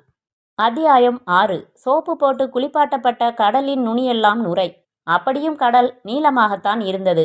நிலா தயவில் மினுக்கி கொண்டது. கம்பு நட்டு கட்டப்பட்டிருந்த படகுகளை தாளாட்டி கொண்டிருக்க பாடுவதாக நினைத்து அலைகள் ஓவர் ஆக்ட் செய்து கொண்டிருந்தன.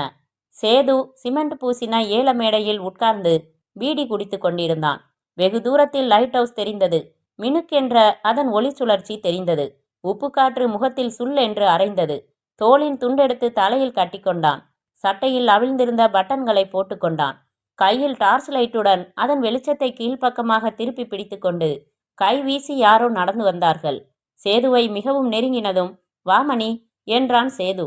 மணி டார்ச்சை அணைத்துவிட்டு ஒரு எம்பி மேடை மேல் ஏறி உட்கார்ந்து கொண்டு, சுட்ட சோளம் சாப்பிட்றியா என்று நீட்டினான். வாங்கி கொண்டு, அப்புறம் எதுக்கு வர சொன்னேன் தெரியுமா? சொல்லுனே. நாளன்னைக்கு சரக்கு எடுக்க போகணுமா? அட்ராஸ் அக்க, அடுத்த சான்ஸா? பொறு, என்ன காரணம்னு தெரியல. மணி வேணா மெய்யப்பனை கூட அழைச்சிக்கிட்டு போன்னு சொன்னான் ஏஆர்பி. ஐயோ, என்ன சந்தேகப்படுறானா? அப்படித்தான் தெரியுது. அப்போ ரொம்ப ஆபத்தாச்சேனே. தெரிஞ்சு போச்சா? அது எப்படி தெரியும்? கனகா வாயி டமாரம் செருக்கி விஷயத்த வெளியில விட்டுட்டாளா? உளராத, அவளும் சம்மந்தப்பட்டிருக்கா. அவ வீட்டு பந்தாயத்துல தான் இன்னும் சரக்கு இருக்கு. பங்கு தரதா பேசியிருக்கோம். எந்த கூறு கெட்டவளாவது வெளியே சொல்லுவாளா? பின்ன விஷயம் எப்படி தெரிஞ்சுது? தெரிஞ்சிருந்தா இவ்வளவு நேரம் நம்மளை விட்டு வைப்பானா மணி? ஏதோ ஒரு சந்தேகம்னு நினைக்கிறேன். இந்த தடவை நான் யோக்கியமா நடந்துக்கலாம்னு முடிவு பண்ணியிருக்கேன். அப்பதான் என் மேல நம்பிக்கை வரும். சரி, ஏங்கதி, இதை பாருனே, ஒன்று செய்யலாம். என்ன? என் பங்கை பிரித்து கொடுத்துடு. எப்படியோ மும்பை போய் காசாக்கிடுறேன். பொருளாக இருக்கிற வரைக்கும் பிரச்சனை அதிகம். பணமாக மாற்றி அங்கே சரசா பேரில் பேங்க்கில் போட்டு வச்சுட்டேன்னு வையி. எந்த நிமிஷமும் என்னை அடித்து துரத்தினாலும் ஓடி போய் சந்தோஷமாக இருப்பேன். சரக்கோட ஒரே அடியாக ஓடிடேன். அதான் தப்பு. துரத்தி பிடிப்பான். எந்த மூளை முடுக்குக்கு போனாலும் விடமாட்டான். வயத்தில் கத்தி சரியிடுவான். சமாதி பண்ணுறதுக்கு இருக்கவே இருக்கு கடல். என் சரக்கு அதை ஒரேடியாக விற்காத. வேற மாநிலம் போய் கொஞ்சம் கொஞ்சமாக வித்துரு. இங்கேயே நம்பிக்கையான ஆளாக நடந்துக்கிட்டே சுரண்டு. கனகா மூச்சு விடாத வரைக்கும் பந்தாயம் உனக்கு ரிசர்வ் பேங்க் கஜானா மாதிரி வெளியே தெரியவே தெரியாது. மேலும் விவாதித்து முடிவுக்கு வந்தான் சேது. மணியின் பங்கை கொடுத்து விடுவதென்று பேச்சுப்படி ஏஆர்பியிடம், 1 வாரம் லீவு வேணும், அக்கா பொண்ணு வயசுக்கு வந்திருக்கு என்று பூ சுற்றிவிட்டு நள்ளிரவில் கனகா வீட்டுக்கு மாட்டு வண்டியோடு வந்தான் மணி. கதவு சாத்தினதும் சேது, கனகா, மணி மூவருமாக மூட்டைகளை வெளியே எடுத்து பிரித்து டேப் ரெக்கார்டர்கள், வீடியோ பிளேயர்கள், கேசட்டுகள், துணிகள், ஜிப்புகள், கால்குலேட்டர்கள் என்று பிரித்து பங்கு வைத்து கொண்டு மணிக்கு கொடுத்தது போக மற்றவற்றை உதிரி உதிரியாக பந்தாயத்திற்குள் போட்டு கீழே கூடை எடுத்து கூடையில் நெல் பிடித்து பொருள்களின் மேல் கொட்டி மூடினார்கள். ஜல் ஜல் என்று மாட்டு வண்டியில் ஊர் எல்லையை தாண்டிய மணி காத்திருந்த சொந்தக்காரனின் டாக்ஸியில் பொருள்களை அடுக்கின பெரிய சூட்கேஸ்களை ஏற்றி கொண்டு பறந்தான். எப்பல இருந்து ராணி கலர் பாடி போட ஆரம்பிச்ச? சீ போங்க, வெக்கமா இருக்கு. வெக்கமா? உனக்கா? ஏன் வராதாக்கும்? 36 ஃபோட்டோவுக்கு போஸ் கொடுக்குறப்போ வராத வெக்கம் இப்போ புதுசாக வந்துருச்சான்னு கேட்குறேன். போதை மாத்திரையை போட்டு கொடுத்து எனக்கு தெரியாமல் எடுத்துட்டு பேச்சா பேசுறீங்க. அசிங்க பிடிச்ச ஆளுப்பா. என்ன ரசனையோ? அது இல்லடி கண்ணு விஷயம். வேற தத்துவம் இருக்கு இதுல. படுக்கை சமாச்சாரத்தில் கூட தத்துவமா? இல்லையா பின்ன? வேணாம், உனக்கு புரியாது. சோடாவோட எனக்கு வேணாம் சொல்லிட்டேன். யார் விட்டா? விலை தெரியுமா உனக்கு? பாருக்கு போனால் இது 60 மில்லி 80 ரூபா. வெளிநாட்டு சரக்கு. சாராயத்தை தவிர வேற எதை பார்த்துருக்க போற கழுத? கிளாஸை காட்டு. வேணாம்னா விடுங்களே. ஏன் வேணா? ஜோரா இருக்கும். பூ கொட்டி மேலே படுத்த மாதிரி இருக்கும். அதெல்லாம் சரிதான். அப்புறம் எனக்கு தெரியாம போட்டோ பிடிப்பீங்க. சீச்சி, அதான் ஒரு தடவை ஆச்சே. சோடா போதுமா? இன்னும் கொஞ்சம் ஊத்தவா? உரைக்குமா? இன்னும் கொஞ்சம் ஊத்திடுங்க. ரைட், இந்தா இரு. சியர்ஸ் சொல்லணும்டி மண்டு. சியர்ஸ். இப்போ குடி, மெதுவா. வேணாம் வேணாம்ன சர்பத்து குடிக்கிற மாதிரி குடிக்கிற. எப்படி இருக்கு போத? சுகமா இருக்கு, சுத்துது.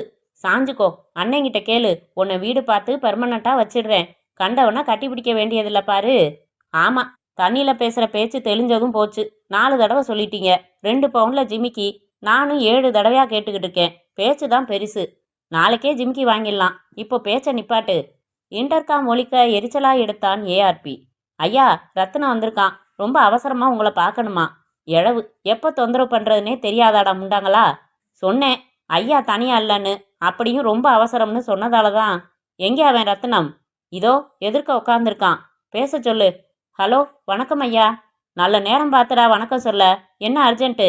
கஸ்டம்ஸில் 8 லட்சம் ரூபாய் சரக்கு மாட்டுனுச்சு இல்லையா? ஆமாம், அதுக்கு என்ன? அது சம்மந்தமாக ஒரு துப்பு கிடச்சிருக்குங்க. ஒரு 10 நிமிஷம் அந்த துப்பு காத்திருக்கும்ல? காத்திருக்கும் ஐயா. உக்காந்துரு, வந்துட்டேன். ராணியை அணைத்து கொண்டு, போச்சு, பாதி போத தெளிஞ்சு போச்சு. உன்னை பாதியில் அனுப்பவும் மனசு வரல என்றான் ஏஆர்பி. 10 நிமிடம் கழித்து, நீ சுகமாக தூங்கிட்டு காலையில் வெள்ளனை எந்திரிச்சு போகலாம். எனக்கு ஜோலி இருக்கு, வரேன் என்று வெளியேறி படி இறங்கி வந்தான். கூடத்தில் அமர்ந்திருந்த ரத்தினமும் மற்றொரு வேலைக்காரனும் எழுந்து கொண்டார்கள். பீட்டர் குஷன் சோஃபாவில் உட்கார்ந்து, விவரமா சொல்லு. ரத்தினம் கைகட்டி கொண்டு சொன்னான். நம்ம சம்சாரம் இன்னைக்கு ஊருக்கு போகுதுங்க, அம்மா வீட்டுக்கு. அங்கே கொஞ்சம் கஷ்ட நிலைமை. 10 கிலோ அரிசி வாங்கிட்டு போன்னு காசு கொடுத்துருந்தேன். இவ வாங்கி வச்சிருந்த பைய பார்த்தேன். பக்குன்னு ஆயிடுச்சு. ஏதுடி உனக்கு இந்த பாலித்தீன் சாக்குன்னு கேட்டேன். கனகா இல்ல கனகா? யாரு? அதாங்க, யார் வேணாலும் காசு போடுற உண்டியலு. அவ வீட்டில் போய் கேட்டேன், எடுத்து தந்தான்னு சொன்னா என் சம்சாரம். பைய ஆராய்ஞ்சேன், சிவப்பு மார்க் போட்டிருக்கு. நம்ம சரக்கு கொண்டு வர பயன்படுத்துகிற அதே சாக்கு. இன்னொரு விஷயமுங்க, நம்ம மணியும் சரி சேதுவும் சரி கனகாவோட ரொம்ப இழைவானுங்க. கணக்கு போட்டு பார்த்ததுல. ஏண்டா தீவட்டி கம்நாட்டி, யோசனை என்னடா யோசனை? 2 பேரை அழைச்சிக்கிட்டு நேராக கனகா வீட்டுக்கு போய் வயிற்றுல 4 உத விட்டதுக்கப்புறம் செருக்கி வீடு பூரா அலசி பாத்திர வேண்டியதானே? ஐயா கிட்ட ஒரு வார்த்தை சொல்லிட்டு, இதை பாரு, தாமசம் பண்ணாத, உடனே போ.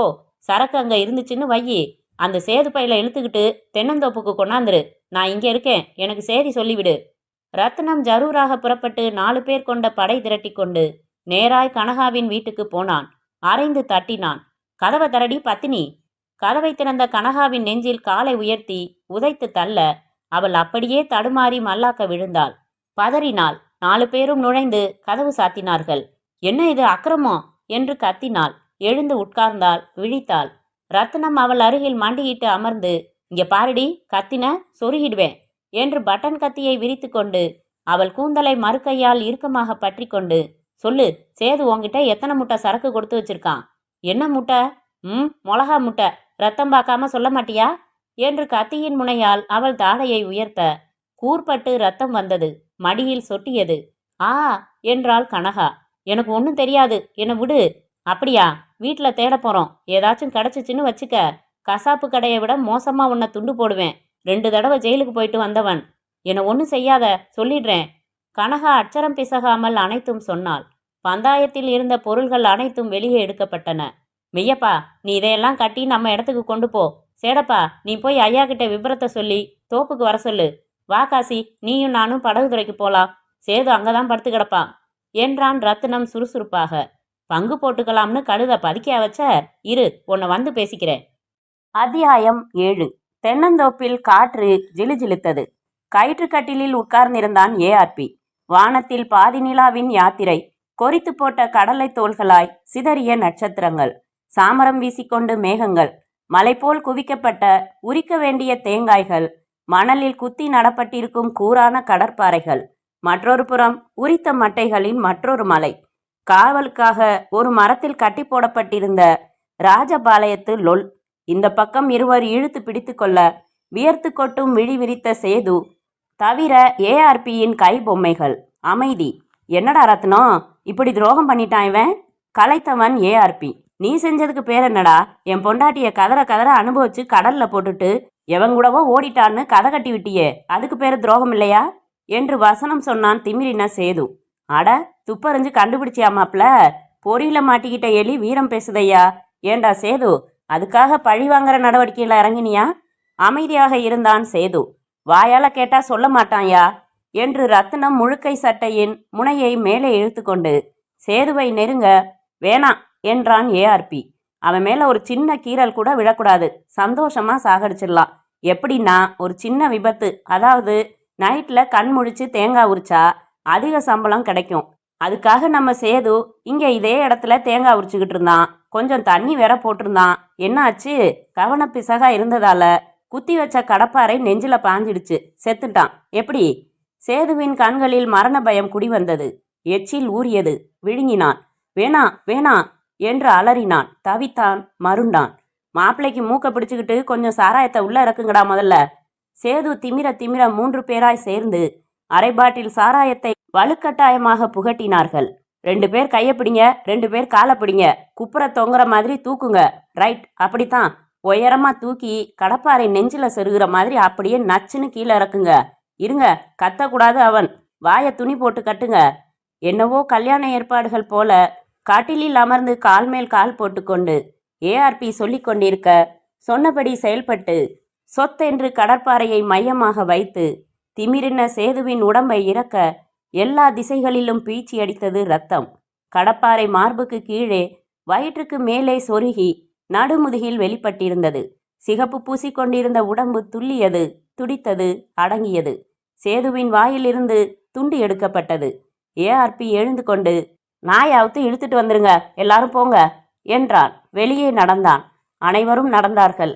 ஹோட்டல் கல்லா மேஜையில் இரும்பு கம்பியில் பில் காகிதம் குத்தப்பட்டிருப்பது போல அந்த கடப்பாறையில் கோர்க்கப்பட்டிருந்த சேதுவின் தலை பூமி பார்க்க தொங்கியது. அதில் விழிகள் திறந்திருந்தன. நைட் டியூட்டியில் இருந்தவர்கள் டாக்டர் வெங்கடேசனும் டாக்டர் பாரதியும். வெங்கடேசன் சைக்கிளில் இருந்து தவறி விழுந்து தொடையில் காயம் பண்ணி கொண்டிருந்த ஒரு அவுட் பேஷண்ட்டுக்கு ட்ரெஸ்ஸிங் செய்து கொண்டிருந்தார். பாரதி வலி தாள முடியவில்லை என்று கத்தின வயிற்றில் ஆபரேஷன் செய்யப்பட்ட ஒரு நோயாளிக்கு அவனை தூங்க செய்ய ஒரு ஊசி போட்டுவிட்டு திரும்பி தன் அறைக்கு வந்தபோதுதான் ஆஸ்பத்திரி வாசலில் 7-8 பேர் கூட்டமாக வருவதை பார்த்தாள். அவர்களில் ஒருவன் வேகமாக ஓடி வந்து பதறினான். டாக்டர் அம்மா, தோப்புல தேங்காய் உரிக்கிறப்போ தவறி விழுந்து நட்டு வச்ச கடப்பாறைய வயிற்றுல வாங்கிட்டான். வெள்ளம் மாதிரி ரத்தம் போயிடுச்சு. சத்தம் கேட்டு பக்கத்து தோப்புல காவலுக்கு இருந்த நான் போய் பார்த்தேன். லேசா மூச்சு இருக்குதுங்க. சேதுவை பெஞ்சில் கிடத்தினார்கள். வயிற்றில் துணி கட்டியிருந்தார்கள். அது முழுக்க சிவப்பாகி மேலும் சொதசொதப்பாகி கொண்டிருந்தது. பாரதி சேதுவின் பல்ஸ் பார்த்தாள். கண்களின் கீழ் இமைகளை இழுத்து பார்த்தாள். டாக்டர் வெங்கடேசனை அழைத்தாள். தலைமை நர்ஸை அழைத்தாள். லேப் டெக்னீஷியனை அழைத்தாள். அவசரமாக உத்தரவுகள் இட்டாள். முதல்ல போலீஸுக்கு ஒரு ஃபோன் பண்ணி தகவல் கொடுங்க. வந்து ஓகே சொல்லிட்டா பிரச்சனை இல்லை. ரத்தம் என்ன குரூப்னு பாருங்க. குத்து இதயத்தில் விழல, இதயத்துக்கு கீழே தான் விழுந்திருக்கு. உடனே ஆப்ரேஷன் பண்ணியாகணும். ஏற்பாடு பண்ணுங்க. பிழைக்கிறது கஷ்டம், ஆனால் அதிகபட்சம் முயற்சி பண்ணுவோம். தகவல் போய் இன்ஸ்பெக்டர் குமார் வந்தார்.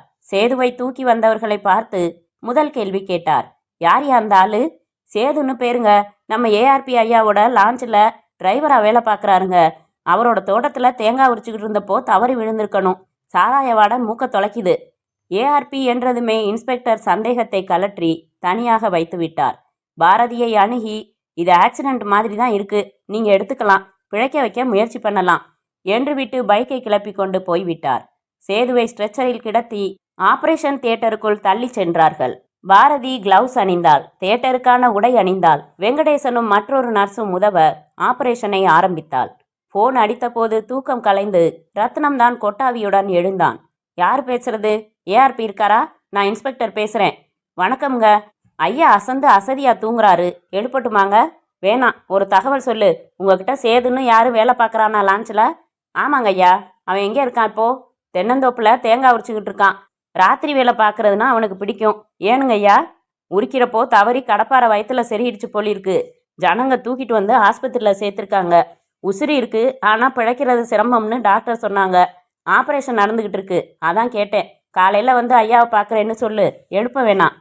வயிற்று விட்டு மாடி ஏறி உடனே எழுப்பினான் ரத்னம். கதவை திறந்த ஏஆர்பி, என்னடா இன்னைக்கு தூங்க விடுறதில்லன்னு வச்சிட்டியா? அது இல்லைங்கய்யா, வந்து சேது சாகலை. என்னடா சொல்கிற மூதேவி? ஆமாங்கய்யா, கடப்பாறையில் செருகினமே தவிர உசிரி இருக்கா போயிருச்சான்னு நாம் பார்க்கல. லேசாக ஒட்டிக்கிட்டு இருந்திருக்கு. முனகி இருக்கான் போல. யாரோ உதவிக்கு வந்து தூக்கிட்டு போய் ஆஸ்பத்திரியில் சேர்த்துருக்காங்களாம். ஆபரேஷன் நடந்துகிட்டு இருக்கான். இன்ஸ்பெக்டர் ஃபோன் பண்ணி சொன்னார் இப்போ. பளீர் என்று அவன் கன்னத்தில் இறங்கினது அறை. ஏண்டா கம்மநாட்டி, ஆளு செத்தானா உசுறு இருக்கான்னு கூட பார்க்காம ஏண்டா வந்த? அட சனியனே, பொழைச்சு தொலைச்சான்னா சிக்கல்டா. பொழைக்கிறதுக்கு சான்ஸ் கம்மின்னு டாக்டர் சொன்னதா இன்ஸ்பெக்டர் சொன்னாரு. அட பொழைக்கணும்னு இல்லடா, 10 நிமிஷம் சுயநினைவு வந்து ஒரு வாக்குமூலம் கொடுத்தா போதும். தொலைஞ்சோம் இரு. ஏஆர்பி ஸ்டாண்டில் தொங்கின சட்டையை எடுத்து போட்டுக்கொண்டு வெளியே வந்தான். மணி என்னடா என்று கண்களை குறுக்கி வாட்சை பார்த்தான். 1:30 ஆகியிருந்தது. கீழே இறங்கி வந்து சோஃபாவில் உட்கார்ந்து அவசர அவசரமாக நகம் கடித்தான். துப்பினான். ரத்னம், நீ ஜேம்ஸ் இல்லைன்னா சேடப்பனை கூட்டிக்க, ஆஸ்பத்திரிக்கு போ. ஆப்ரேஷன் என்ன ஆச்சுன்னு தெரிஞ்சுக்க. ஒருவேளை பொழைச்சிட்டான்னு வையி. அது கூடாது. நீ என்ன செய்வியோ ஏது செய்வியோ, அவனை மேலே அனுப்பிட்டு திரும்பி வந்து என்னை பாரு. நான் நம்ம வக்கீலை பார்த்து கலந்துக்கிட்டு வரேன். ஏஆர்பி காரை எடுத்துக்கொண்டு புறப்பட்டான். ரத்னம் ஆஸ்பத்திரிக்கு புறப்படும் போது நினைவாக கத்தியை எடுத்து இடுப்பில் செருகி கொண்டான். அத்தியாயம் 8. குவார்ட்டர்ஸில் உறங்கிக் கொண்டிருந்த இன்ஸ்பெக்டர் குமாருக்கு ஃபோன். ஸ்டேஷனில் இருந்து சப் இன்ஸ்பெக்டர் ராம் பேசினார். சார், சூரக்கோட்டையில் திருவிழாவில் கோஷ்டி சண்டையா, 2 பேர் மண்டை உடஞ்சிடுச்சான். இப்போதான் தகவல் வந்துச்சு. நான் போகட்டுமா? நீங்கள் போனால் சரியாக வராது. ஜீப்பு நிற்கிதா? நிற்கிது சார். 4 கான்ஸ்டபிள்ஸை ஏற்றி இங்கே குவார்ட்டர்ஸுக்கு அனுப்புங்க. நான் யூனிஃபார்ம் மாட்டிக்கிட்டு ரெடி ஆகிடுறேன். டிஎஸ்பிக்கு ஒரு கால் போட்டு சொல்லிடுங்க. 10வது நிமிடம் இன்ஸ்பெக்டர் ஜீப்பில் புறப்பட்டு சூரக்கோட்டைக்கு விரைய ஸ்டேஷனில் ஒலித்த ஃபோனை சப் இன்ஸ்பெக்டர் ராம் எடுத்தார். ஹலோ இன்ஸ்பெக்டரா? இல்லைங்க, அவர் வெளியில் போயிருக்காரு. நான் எஸ்ஐ பேசுகிறேன். நீங்கள் யார் மேடம்? நான் ஜிஹெச்லேருந்து சிஎம்ஓ பேசுகிறேன். ரொம்ப அவசரமாக நீங்கள் ஒரு நடவடிக்கை எடுக்கணும் எஸ்ஐ சார். என்ன சொல்லுங்கள் டாக்டர். இங்கே கடப்பாரை குத்துப்பட்ட ஒரு எமர்ஜென்சி கேஸுக்கு ஆப்ரேஷன் செஞ்சேன். ஆள் இன்னும் அபாய நிலையில் தான் இருக்கான். ஆனால் உணர்வு ஒரு தடவை திரும்பினப்போ பேச முடிஞ்சுது. நடந்தது விபத்து இல்லை, கொலைன்னு சொன்னான். மறுபடி மயங்கிட்டான். எந்த நேரமும் மறுபடி உணர்வு வந்து அவன் பேசலாம். அவங்கிட்ட இருந்து மரண வாக்குமூலம் வாங்கணும். ரொம்ப முக்கியம் அது. இதோ உடனே புறப்பட்டு வரேன் மேடம். வாங்க, 4 கான்ஸ்டபிளோட வாங்க. அவனுக்கு பாதுகாப்பு தேவை. வர்றதுக்கு முன்னாடி நீங்கள் தஞ்சாவூருக்கு ஃபோன் பண்ணி உங்கள் எஸ்பி ஆஃபீஸ் மூலமாக மாஜிஸ்ட்ரேட்டை தொடர்பு கொள்ளுங்க. காரை எடுத்துக்கிட்டு வர சொல்லுங்க. இந்த மாதிரி புதுப்பேட்டை ஜிஹெச்சில் ஒரு விக்டிம் டையிங் டிக்ளரேஷன் கொடுக்கணும்னு சொல்லுங்க. சரிங்க டாக்டர் என்றார் ராம் சுறுசுறுப்பாய். சேதுவுக்கு ரத்தம் ஏறியது. வயிற்றில் பேண்டேஜ். அருகில் ஸ்டூலில் அமர்ந்து பாரதி. நின்று கொண்டு டாக்டர் வெங்கடேசனும் நர்ஸும். மணி இரவு 2:40. பாரதியின் கண்களை தூக்கம் சுழற்றியது. மடியில் ஒரு கிளிப்பேடில் வெள்ளை காகிதத்துடனும் பேனாவுடனும் பாரதி சேதுவின் முகத்தையே பார்த்து கொண்டிருந்தாள். சேதுவின் புஜத்தில் வெங்கடேசன் 3 ஊசிகளை நர்ஸு மாறி மாறி எடுத்து கொடுக்க குத்தினார். என்ன டாக்டர், மறுபடி நினைவு திரும்புமா என்றாள் பாரதி. சொல்ல முடியாது, ஆனால் பல்ஸ் இறங்கிட்டு இருக்கு. பிழைக்கிறதுக்கான வாய்ப்பு இல்லை. கொலைன்னு ஏதோ சொல்ல வந்தான் டாக்டர். கவனிச்சிங்களா? கவனிச்சேன். இரக்கமே இல்லாமல் யாரோ கடப்பாறையில் இறக்கி இருக்காங்க. யூசி டாக்டர், இவன் ஏஆர்பி கிட்ட வேலை பார்க்குறவனா. ஏஆர்பியை நமக்கு தெரியும். எனிஹவ் இவன் வாயை திறந்து சொல்லாத வரைக்கும் நாம எதை முடிவு செஞ்சுக்கிறது தப்பு. பூட் சத்தத்துடன் உள்ளே வந்தார் ராம். என்னாச்சு? அப்புறம் மறுபடி பேசினானா? இல்லை, அதுக்கு தான் வெயிட் பண்ணுறோம். மாஜிஸ்ட்ரேட்டுக்கு ஃபோனை வச்சதுமே வயர்லெஸில் தகவல் சொல்லிட்டேன். அநேகமாக வந்துக்கிட்டு இருப்பாரு என்று ராம் இன்னொரு ஸ்டூலில் அமர்ந்து, ரூம் வாசலில் 2 கான்ஸ்டபிள்ஸை நிறுத்தியிருக்கேன். ஆஸ்பத்திரி வாசலில் 2 பேரை நிறுத்தியிருக்கேன். போதுமில்ல? போதும் என்றாள் பாரதி. ஹாலில் குறுக்கே நெடுக்கே நடந்து கொண்டிருந்த ஏஆர்பி ஓடி வந்து மூச்சிரைத்த சேடப்பனை, சொல்லு என்னாச்சு? சேது செத்துட்டானா என்றான் ஆர்வமாய். இல்லை, உசுறு இருக்கு. போலீஸ் வந்து ரூம் வாசலில் நிற்கிது. எஸ்ஐ ராம் வந்திருக்காரு. என்ன செய்யறதுன்னு தெரியாம கையை பிசைஞ்சுக்கிட்டு மரத்தடியில் நிற்கிறான் ரத்னம். ஏஆர்பி ஃபோன் எடுத்து சுழற்ற, ஹலோ போலீஸ் ஸ்டேஷன், நான் ஏஆர்பி பேசுகிறேன். இன்ஸ்பெக்டர் எங்கே போனாருன்னு சொல்லுங்க. சூரக்கோட்டை திருவிழாவில் கோஷ்டி சண்டைன்னு தகவல் வந்து புறப்பட்டு போயிருக்கார் சார். நான் ஹெட் கான்ஸ்டபிள் பேசுகிறேன். வந்தா என்ன சொல்லட்டும்? ஒன்றும் சொல்ல வேணாம். ரிசீவரை வைத்துவிட்டு ஏஆர்பி கைகளை பிசைந்தான். டாக்டர் டாக்டர், கண்ணு முழிக்கிறாரு என்றாள் நர்ஸ். சேது மெதுவாக விழிகளையும் உதடுகளையும் பிரித்தான். சப் இன்ஸ்பெக்டர் ராம் சற்றே பதட்டத்தோடு, சீக்கிரம் சொல்லுப்பா, உன்னை கொலை செய்ய முயற்சி பண்ணது யாரு? பாரதி குறுக்கிட்டாள். சாரி சார், சட்டப்படி இப்போ அவர்கிட்ட வாக்குமூலத்தை நீங்கள் வாங்கக்கூடாது. மாஜிஸ்ட்ரேட்டு தான் வாங்கணும். அவரை இன்னும் காணுமே. அதனால நான் வாங்குறேன். இந்த டாக்டரையும் நர்ஸையும் சாட்சிகளாக வச்சுக்கிறேன். நீங்கள் தயவு செஞ்சு கொஞ்சம் வெளியே இருக்கீங்களா? சரி டாக்டர், தெளிவாக கேட்டு எழுதுங்க. கையெழுத்து வாங்குங்க. நான் வெளியே இருக்கேன். ராம் வெளியே போனதும் பாரதி பேனாவை திறந்து கொண்டு, இங்கே பார்ப்பா, உன் பேர் என்ன என்றாள். சேது என்றான் பலவீனமாக. நான் யாரு? டாக்டர். இது எத்தனை என்று கையின் கட்டை விரலை மடக்கி காட்டிக்கொண்டு கேட்டாள். 4. He is in sound state of mind. நீங்கள் தாராளமாக டிக்ளரேஷன் வாங்கலாம் டாக்டர். என்றார் வெங்கடேசன். டையிங் டிக்ளரேஷன் என்பது மரண வாக்குமூலம். மரண வாக்குமூலம் என்பது சாகும் தருவாயில் உள்ள ஒரு நபர் கூறும் உறுதிமொழி அல்லது அறிக்கை. மரணத்திற்கு அருகே உள்ள ஒரு நபர் உண்மை மட்டுமே பேசுவார் என்கிற நம்பிக்கையின் அடிப்படையில் நீதிமன்றம் இந்த வாக்குமூலத்தை ஏற்றுக்கொள்கிறது. சொல்லுப்பா, நீ என்ன சொல்ல நினைக்கிறியோ அதை சொல்லு.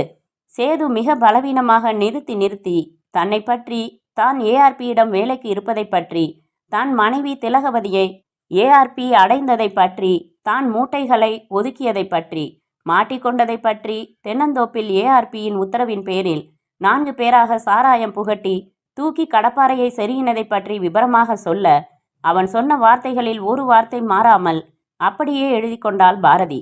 கையெழுத்து போடுவியா, கைநாட்டா? நீ சொன்னதை அப்படியே எழுதியிருக்கேன். உன் வாக்குமூலம் இது, படிக்கிறேன் கேளு. சரியா இருக்கான்னு சொல்லு. பாரதி படித்து காட்டினாள். சரியா எழுதியிருக்கீங்க டாக்டர் அம்மா. ஸ்டாம்ப் பேடில் சேதுவின் இடது கை பெருவிரல் ஒற்றப்பட்டு வாக்குமூலத்தின் அடியில் ஒற்றப்பட்டது. சேது, வேற ஏதாச்சும் சொல்ல விரும்புறியாப்பா? இல்லை என்பதற்கு தலையாட்டினான். களைப்பு மேலிட கண்களை மூடிக்கொண்டான். டாக்டர், சாட்சி கையெழுத்து நீங்க போடுங்க. விமலா, நீயும் ஒரு கையெழுத்தை போட்டுடுமா என்றாள் பாரதி. டாக்டர் வெங்கடேசனும் நர்ஸ் விமலாவும் முழு விலாசம் எழுதி கையெழுத்து போட்டு முடித்தபோது ஹக் என விக்கல் போல ஒரு சத்தம் கேட்க திரும்பி பார்த்தார்கள். சேதுவின் தலை சைடில் தொங்கி இருக்க அவன் கையை பிடித்து பார்த்து ஹி இஸ் டெட் என்றாள் பாரதி. அரை மணி நேரம் கழித்து டாக்ஸியில் வந்த மாஜிஸ்ட்ரேட்டிடம் விவரங்களை சொல்லி வாக்குமூலத்தை கவரில் போட்டு சீல் செய்து ஒப்படைத்தாள். ரொம்ப பொறுப்பா செயல்பட்டிருக்கீங்க டாக்டர், பாராட்டுக்கள். அத்தியாயம் 9. ஏஆர்பி தி கிரேட் கைது செய்யப்பட்டான். அத்தியாயம் 10. 15 நாள் ரிமாண்டில் கோர்ட் கஸ்டடியில் தஞ்சாவூர் ஜெயில் ஏஆர்பியை வருக வருக என வரவேற்றது. செய்தித்தாளின் 4ஆம் பக்கத்தில் ஒரு கொலை வழக்கு தொடர்பாக பிரபல ஏஆர்பி கைது என்று செய்தி வந்தது. முனைப்பான வக்கீலை பிடித்து, மாநில அமைச்சரை பிடித்து கெஞ்சி கூத்தாடி 6ஆம் நாள் நபர் மற்றும் சொத்து ஜாமீனில் வெளியே வந்தான் ஏஆர்பி. வக்கீல் வீட்டில் 1 மணி நேரம் விவாதித்தான். காரில் பெட்ரோல் நிரப்பிக்கொண்டு சென்னை போனான். மாண்புமிகு டேஷை சந்தித்தான். எலெக்ஷன் டயத்தில் எவ்வளோ உதவி இருக்கேன், மனசு வைங்க தலைவரே. சிக்கல்ல இருந்து வெளியில் எடுத்துருங்க. ஊட்டியில் வாங்கி போட்டிருக்கிற ஃப்ளாட்டை அப்படியே உங்கள் பேருக்கு மாற்றி எழுதிடுறேன். சண்டாளி ஒரு பொம்பளை என்ன வாரி விட்டுட்டா. பீட்டர், பதறாத. நீ வந்து சொல்கிற வரைக்கும் நான் காத்துக்கிட்டு இருப்பேனா?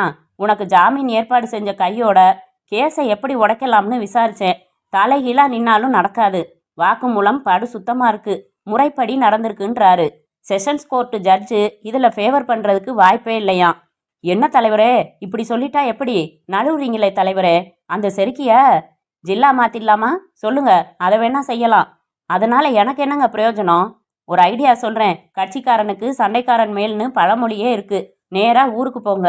போய் கதவை திறந்த பாரதி ஆச்சரியப்பட்டாள். புன்னகையுடன் உள்ளே வந்தான் ஏஆர்பி. கையில் சூட்கேஸ், தூரத்தில் கார். என்னை எதிர்பார்க்கல இல்ல? உட்காந்து பேசலாமா? எதுவும் சொல்லாமல் அமைதியாக நின்றாள் பாரதி. வாமா, இப்படி வந்து உட்காரு. மரண வாக்குமூலத்தை வாங்கி ஒப்படைச்சு கைது பண்ண வச்ச ஆளு எப்படி வெளியில வந்தான்னு பாக்குறியா? ஜாமீன் வாங்குற பலம் இருக்கு, வாங்கிட்டேன். நேரா பேசுவோம். இப்போ என் தலைக்கு பக்கமா தூக்கு கயிறு தொங்குது. நீ மனசு வச்சா விலகும். வழக்கு விசாரணை அப்போ நீ சொல்லணும். என்ன சொல்லணும்? எனக்கும் ஏஆர்பிக்கும் முன்னாடியே ஒரு தகராறு. அதனால சேது சொல்லாததையெல்லாம் சொன்னதா ஏஆர்பியை சம்மந்தப்படுத்தி எழுதி கை நாட்டு வாங்கினேன். அந்த வாக்குமூலத்தை கோர்ட்டு ஏத்துக்க வேணாம். நான் செஞ்ச தப்புக்கு கோர்ட்டு தர்ற தண்டனையை ஏத்துக்கிறேன், அவ்வளவுதான். அதிகபட்சமா ஒன்றும் தண்டனை இருக்காது. உன்னை கண்டிச்சு வேலையை விட்டு அனுப்புவாங்க, அவ்வளவுதான். நான் என்ன செய்கிறேன், இதே புதுப்பேட்டையில கொஞ்சம் காலி மண்ணை வச்சிருக்கேன். அதுல பாரதி நர்சிங் ஹோம்னு ஒன்று கட்டித்தரேன். நீ அமோகமா இரு. நம்பிக்கை இல்லையா? இந்தா, இதுல ₹1,00,000 அட்வான்ஸா இருக்கு. நீயே எடுத்து வச்சுக்க. நான் வாக்கு மாற மாட்டேன். என்ன சொல்ற? ஏஆர்பி சூட்கேஸை திறந்து வைக்க உள்ளே ₹100, ₹50 கட்டுகள் அடுக்கப்பட்டிருந்தன. மார்புக்கு குறுக்கே கைகளை கட்டி நின்று கொண்டு அமைதியாக கேட்டுக்கொண்டிருந்த பாரதி கிட்டே வந்தாள். சார், வளவளன்னு பேச வேணாம். உங்களுக்கும் எனக்கும் நேரடியா எந்த விரோதமும் இல்லை. ஆஸ் எ டாக்டர் என் கடமை என்னவோ அதைத்தான் செஞ்சேன். உண்மை. ஆனால் அது என்ன பாதிக்குதே. அதுக்கு நான் என்ன செய்ய முடியும்? நான் சொன்னபடி செய்ய முடியும். Sorry, I am not for sale. உங்கள் சூட்கேஸை எடுத்துக்கிட்டு வெளியே போகலாம். இங்கே பாருமா, நான் நல்ல பாம்பு. என்னை மேலே மேலே நீ சீண்டாத. இப்போ போறீங்களா? போலீஸை கூப்பிடட்டுமா? ஏஆர்பி பட்டென்று சூட்கேஸை மூடிக்கொண்டு எழுந்தான். ஏய், இங்கே பாருடி. என்ன முறைக்கிற? எந்த வகையிலையும் ஒத்து வராதப்போ உனக்கு எதுக்குடி மரியாதை? நான் விலாங்கு மீன். எப்படி கேஸ்ல இருந்து நழுவி வர்றேன் பாரு. கண் குளிர பாரு. அதுக்கப்புறம் நான் வைக்க போற கச்சேரிகளை நீ தாங்க போறதில்ல. கோர்ட்டையே மதிக்காத என்ன 6 நாள் ஜெயிலில் தங்க வச்சிருக்க. அதுக்கு நான் தரப்போற சன்மானத்தை வாங்கிக்க உன்னை தயார்படுத்திக்க. வரேண்டி என்று வேகமாக நடந்தான். அப்புறம் என்றான் கிரிஷ் தஞ்சாவூரின் அந்த ஹோட்டலின் புல்வெளி மேஜையில் குளிர்பானம் அறிந்து கொண்டு. அப்புறம் என்ன, சினிமா பாணியில் சவால் தான். உன்னை ஒரு கை பார்க்குறேண்டி, ஆய் ஊயின்னு ஒரே கத்தல் என்று சிரித்தாள் பாரதி. எவ்வளவு சீரியஸான விஷயம். எப்படி பாரதி சிரிக்கிற? குலைக்கிற நாய் என்னைக்காவது கடிச்சிருக்கா கிரிஷ்? இந்த நாய் வித்தியாசமான நாய் பாரதி. ரொம்ப மோசமான ஆள் அவன். அடுத்தவன் பொண்டாட்டியை அனுபவிச்சு கொன்னு கடல்ல போட்டவன். துடிக்க துடிக்க சேதுவை கடப்பாறையில் குத்தி வச்சவன். வேற எதையெல்லாம் செய்ய மாட்டான். பாரதி, ஒன்று செய், டிரான்ஸ்ஃபருக்கு அப்ளை செய்யு. 1 மாதம் லீவ் போட்டுட்டு வந்துரு. அதெல்லாம் தேவையில்லை கிரிஷ். ஏஆர்பி இந்த கேஸ்ல இருந்து தப்ப போறதே இல்லை. நிச்சயமா மரண தண்டனை, சந்தேகமே இல்லை. எனக்கு என்னவோ கவலையா இருக்கு பாரதி. கவலை கடலினும் பெரிது, அதை கலைக்க காதலியுடன் சினிமா பாருன்னு வள்ளுவர் சொல்லியிருக்காரு. வா போகலாம் என்றாள் பாரதி உற்சாகம் மாறாமல். பாரதி ஒரு கேரக்டர் என்று அவள் தலையில் வலிக்காமல் குட்டினான் கிரிஷ். அத்தியாயம் 11. டாக்டர் பாரதிக்கு அடுத்தபடியாக போலீஸ் தரப்பு சாட்சியான டாக்டர் வெங்கடேசன் அவர்களை விசாரணை செய்ய கோர்ட்டார் அனுமதி கேட்கிறேன். Yes, doctor Venkatesan, doctor Venkatesan, doctor Venkatesan. புத்தகத்தின் மேல் கை வைத்து உறுதிமொழி எடுத்துக்கொண்ட பிறகு பப்ளிக் ப்ராசிக்யூட்டர் கையில் வைத்திருந்த கண்ணாடியை அணிந்து கொண்டு சேதுவின் வாக்குமூலத்தை காட்டி, டாக்டர் வெங்கடேசன், இது உங்க கையெழுத்து தானே? ஆமா. இந்த மரண வாக்குமூலத்துல என்ன எழுதப்பட்டிருக்குன்னு உங்களுக்கு தெரியுமில்ல? தெரியாது. பப்ளிக் ப்ராசிக்யூட்டர் பார்வையாளர் பகுதியில் அமர்ந்திருந்த பாரதி இருவரும் திக் என்று அதிர்ந்தார்கள். என்ன டாக்டர், சரியா சொல்லுங்க. சேது மரண வாக்குமூலம் கொடுத்தப்போ பக்கத்துல இருந்திருக்கீங்க. டாக்டர் பாரதி அவர் சொல்ல சொல்ல எழுதி மறுபடி படிச்சு காட்டியிருக்காங்க. நீங்களும் சாட்சி கையெழுத்து போட்டிருக்கீங்க. இப்ப தெரியாதுன்னு சொன்னா எப்படி? நடந்த உண்மையை விவரமா சொல்லிடுறேன் சார். சேதுவுக்கு 2வது தடவை சுயநினைவு வந்ததும் டாக்டர் பாரதி வாக்குமூலம் வாங்க தயாரானாங்க. 7ஆம் நம்பர் வார்டில் வயிற்றுல ஆப்ரேஷன் செய்யப்பட்ட ஒரு பேஷண்ட்டுக்கு தூக்க ஊசி போட்டுட்டு வந்துருங்க டாக்டர்னு சொன்னாங்க. நானும் போயிட்டு வந்தேன். நான் திரும்பி வந்தப்போ வாக்குமூலம் முழுக்க எழுதி முடிச்சிருந்தாங்க. என்ன சாட்சி கையெழுத்து போட சொன்னாங்க. நான் தயங்கினேன். சேது வாக்குமூலம் சொன்னப்ப நான் இல்லையே, எப்படி போடுறதுன்னு கேட்டேன். பரவாயில்ல போடுங்க, முரண்டு பண்ணா உங்க மேல பொய்யா சில நடவடிக்கைகள் எடுத்து சஸ்பெண்ட் பண்ணுவேன்னு மிரட்டினாங்க. நான் வேற வழி இல்லாம கையெழுத்து போட்டேன். பாரதி இமைகள் மூடாமல் விக்கித்து அமர்ந்திருந்தாள். அடுத்த சாட்சியான நர்ஸ் விமலா, நானும் உண்மையை சொல்லிடுறேங்க. சேதுவுக்கு மயக்கம் தெளிஞ்சதும் என்ன அவசர அவசரமா வெளியில அனுப்பி ஒரு ஊசி மருந்து எடுத்துட்டு வர சொன்னாங்க பெரிய டாக்டர் அம்மா. நான் வந்ததும் எழுதி முடிச்சிருந்த வாக்குமூலத்துல கையெழுத்து போட சொன்னாங்க. போடலைன்னா வேலையை விட்டு நிறுத்திடுவேன்னு மிரட்டினாங்க. அந்த வாக்குமூலத்துல என்ன எழுதியிருக்குன்னே எனக்கு தெரியாதுங்க. கேஸ் டமால் என்று கீழே விழுந்து சிதறியது. சேதுவின் மரண வாக்குமூலத்தை இந்த கோர்ட் நிராகரிக்கிறது. அந்த வாக்குமூலத்தின் அடிப்படையில் ஏஆர்பியின் மீது தொடரப்பட்டுள்ள வழக்கும் தள்ளுபடியாகிறது. பொறுப்பற்ற முறையில் திட்டமிட்டு பழிவாங்கும் முயற்சியில் ஈடுபட்டதோடு கோர்ட்டு நேரத்தையும் வீணடித்த டாக்டர் பாரதியை இந்த கோர்ட் வன்மையாக கண்டிக்கிறது. அவரை வேலையிலிருந்து சஸ்பெண்ட் செய்து முறையான விசாரணை நடத்துமாறு மருத்துவத்துறைக்கு கோர்ட் சிபாரிசு செய்கிறது. கோர்ட் வாசலில் ஏஆர்பிக்கு மாலை மேல் மாலை போட்டார்கள். அந்த கூட்டத்தை விலக்கி கொண்டு பாரதியிடம் வந்தான் ஏஆர்பி. ரகசிய குரலில் பேசினான். சொல்லல, நான் விலாங்கு மீனுன்னு பாத்தியா? கோர்ட்ல மாட்டியிருந்த காந்தி தாத்தாவை பார்த்துக்கிட்டே என்னமா சாட்சி சொன்னாங்க. டாக்டர் வெங்கடேசன் புத்திசாலி. விமலாவுக்கு தன் தாலி கழுத்துல தொங்கணுமேனு பயம். எல்லாரும் ஒன்ன மாதிரியே வர்ற வாய்ப்பை உதறி விடுற ஏமாலியாவா இருப்பாங்க? உன் திமிரு ஒரு 10% குறைஞ்சிருக்குமா? மிச்சம் 90% இருக்கே, அதையும் குறைச்சிடுறேன். போமா போ. கனத்த இதயத்துடன் மௌனமாக வெளியே நடந்தாள் பாரதி. முழங்கால்களை கட்டிக்கொண்டு அமர்ந்திருந்தாள் பாரதி. கைகளை வீசி கோபமாய் பேசினான் கிருஷ்ணன். நேர்மை நேர்மை, நீயே என்ன ஆச்சு? மூஞ்சில கரிய பூசிட்டான். கோர்ட்டு உன்னை கண்டிக்குது. அத்தனை பேர் முன்னிலையில அவமானம். நடந்த உண்மை உனக்கு மட்டும்தான் தெரியும். ஊர் எதை நம்பும்? கோர்ட்டு சொன்னதைத்தான் நம்பும். உன்னை பத்தி என்ன பேசுவாங்க? தேவைதானா? டிபார்ட்மெண்ட்லேருந்து இன்னைக்கோ நாளைக்கோ சஸ்பென்ஷன் ஆர்டர் வரும். உங்களையே வேலையை விட்டு நீக்கக்கூடாதுன்னு கேள்வி கேட்பான். என்ன பதில் சொல்லுவ? கிரிஷ் ப்ளீஸ், நான் நொந்து போயிருக்கேன். இல்லை கண்ணம்மா, எனக்கு உன் மேலே கோபம் இல்லை. உலகத்தை புரிஞ்சுக்க மாட்டேங்கிறியேன்னு தான் வருத்தப்படுறேன். அவன் ரவுடின்னு தெரியும். எதுக்கு விவகாரம் வச்சுக்கணும் சொல்லு? கிரிஷ், என் கடமையை தானேப்பா நான் செஞ்சேன். அதுக்கு தான் பரிசு தந்திருக்காங்க. சஸ்பெண்ட் பண்ண சொல்லி சிபாரிசு. அவ்வளவுதானே. டாக்டர் தொழிலை நான் வருமானத்துக்காக தேர்ந்தெடுக்கல கிரிஷ். சேவை செய்கிற வாய்ப்பு அதில் இருக்கிறதால தேர்ந்தெடுத்தேன். வருமானம் 2ஆம் பட்சம்தான். வேலையை விட்டே அனுப்பட்டுமே, எனக்கு கவலை இல்லை. அரசாங்க உத்தியோகத்துல இருந்துகிட்டு தான் சேவை செய்ய முடியுமா? பாரதி, இது மான பிரச்சனை. யாரையாச்சும் பார்த்து எதையாச்சும் கொடுத்து இந்த ஆர்டரை கேன்சல் பண்ணி காட்டணும். கிரிஷ் என்று கத்தினாள். இத்தனை நாள் பழகியும் என்ன நீ இவ்வளவுதான் புரிஞ்சுக்கிட்டு இருக்கியா? அதை விட கேவலம் வேற இல்ல. உன்னை குற்றவாளி மாதிரி கேள்வி கேட்பாங்க. அந்த சந்தர்ப்பம் வர்றப்போ தெளிவா சொல்லுவேன், என் மனசாட்சிப்படி உண்மையா நடந்துகிட்டேன்னு. Bharathi, please be practical. மனசாட்சியை யார் பார்க்கறா? மனசாட்சி தான் எதையும் தீர்மானிக்குது. பட்டும் நீ புரிஞ்சுக்கலையா? கிரிஷ், என்னை தனிமையில விடு, குழப்பாத. குறுக்கு வழி யோசனை எதுவும் சொல்லாத, ஏத்துக்க மாட்டேன். சத்தியம் என்னைக்கும் சாதிக்கும் அப்படின்னு பகவத்கீதையில வருதா? எப்படியோ போ. சரி, அங்க தஞ்சாவூருக்கு வந்துட்டேன், லீவ் போட்டுட்டு. மனசாவது மாறும். சஸ்பெண்ட் செஞ்சு உத்தரவு வந்தா வரேன். அவன் மறுபடி தொல்லை கொடுக்க போறான், ஜாக்கிரதை. என்னை அவமானப்படுத்தணும்னு நினைச்சான், சாதிச்சிட்டான். அவன் வெறி அடங்கி போச்சு கிரிஷ் என்றாள் பாரதி.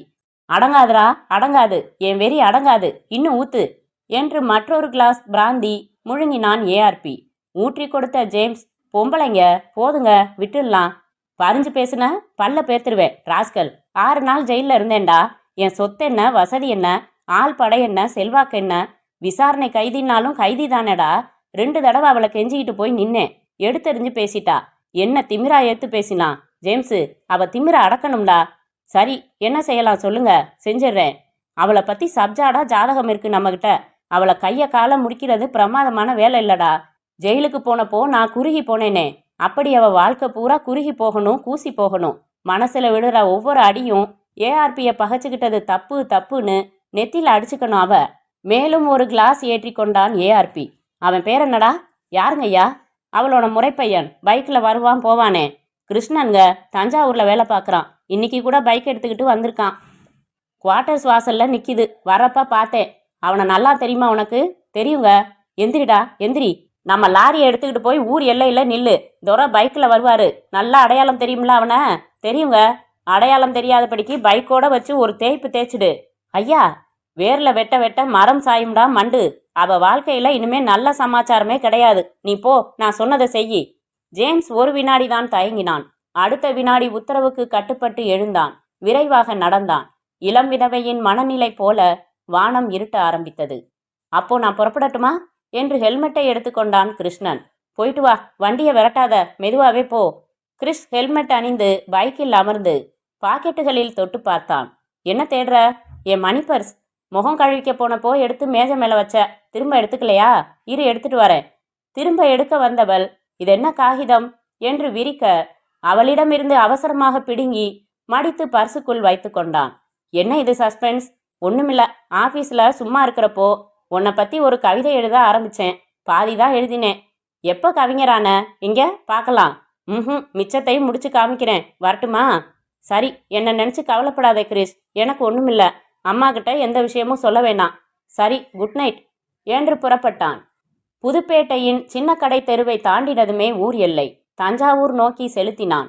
ஊர் எல்லையில் ஒரு ஐயனார் கோயில், அதை தாண்டி வரிசையாய் புளிய மரங்கள், அதை தாண்டி உடைந்த பாலம், அதை தாண்டி ஸ்டார்ட் ஆன என்ஜினுடன் லாரி. லாரியில் ஜேம்ஸ். தூரத்தில் சூரியன் அம்பேலாகி இருக்க மங்கிய வெளிச்சத்திலும் சிவப்பு ஹெல்மெட் வைத்துக்கொண்டு ஐயனார் கோயிலை தாண்டி லாரியை நோக்கி வந்து கொண்டிருந்த கிருஷ்ணனை சுலபமாக அடையாளம் காண முடிந்தது ஜேம்ஸால். ஜேம்ஸ் கியர் மாற்றினான். வினாடியில் லாரி அலாக்காக பைக்கை தூக்கி எறிந்தது. தொம் என்று விழுந்தான் கிருஷ்ணன். கபாலம் பிளந்தான். இரத்தமாய் பரவினான். கடைசி வார்த்தைக்கு கூட சந்தர்ப்பம் இல்லை. லாரி புழுதி கிளப்பி மறைந்து போனது. கிருஷ்ணனிடமிருந்து பறந்து போன மணிப்பர்சில் இருந்து வெளிப்பட்ட காகிதம் காற்றில் விரிந்தது. அந்த முழுமையடையாத கவிதை வரிகள் வானம் பார்த்தன. என் கண்ணே, உதட்டுக்கு உகந்த சாயம் என்ன? பார்ட்டிக்கு காலனி என்ன கலர்? இன்றைக்கு மேட்டினி என்ன படம்? ரஜினியா கமலா? யார் உசத்தி? டிவி தொடரில் எது போரஸ்ட்? வாலஸ் லேட்டஸ்ட் படிச்சாச்சா? என் நாய்க்கு ஜுரம் போயிடுமா? இடுப்பு சதை குறைக்க நீந்தட்டுமா? இன்னும் இதுபோல் பெண்கள் கேட்க எத்தனை இருக்கு பூமியில் கேள்விகள். ஏன் கண்ணே, நீ மட்டும் விதிவிலக்காய்? உன் கேள்விகளோ? அத்தியாயம் 12. செய்தி கேட்டு பாரதி மயக்கமுற்றாள். புதுப்பேட்டை ஸ்டேஷனில் விபத்து கேஸ் பதிவாகி மோதிவிட்டு பறந்த லாரியை தேடினார்கள், விசாரித்தார்கள். விபத்தை நேராய் பார்த்தவர் யாருமில்லை. லாரி சமத்தாய் குளித்துவிட்டு ஏஆர்பியின் தோட்டத்தில் தூங்கி கொண்டிருந்தது. ஜேம்ஸின் பேண்டின் 2 பாக்கெட்டுகளிலும் பிதுங்க பிதுங்க 100 ரூபாய் காகிதங்கள். இது போதாதுடா அவளுக்கு என்று கொக்கரித்தான் ஏஆர்பி. 3ஆம் நாள் ஆஸ்பத்திரியில் தன் மேஜையில் சோர்வாய் அமர்ந்திருந்த பாரதி ஃபோன் எடுத்தாள். ஹலோ இன்ஸ்பெக்டர், என்ன ஆச்சு? அந்த லாரியை கண்டுபிடிச்சிங்களா? முயற்சி பண்ணிக்கிட்டு இருக்கோம்.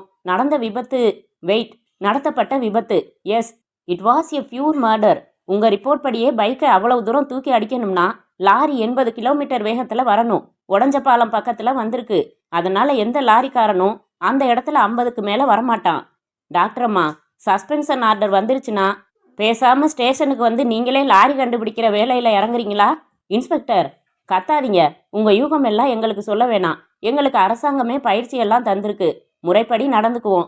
உங்களுக்காக ஸ்பெஷல் படம் போட முடியாது. வச்சிரட்டுமா? ச, ஏன் எல்லோரும் சேர்ந்து இப்படி என்னை அம்பால் குத்துகிறார்கள்? நான் என்ன பாவம் செய்தேன்? யார் குடியை கெடுத்தேன்? யார் சொத்தை பறித்தேன்?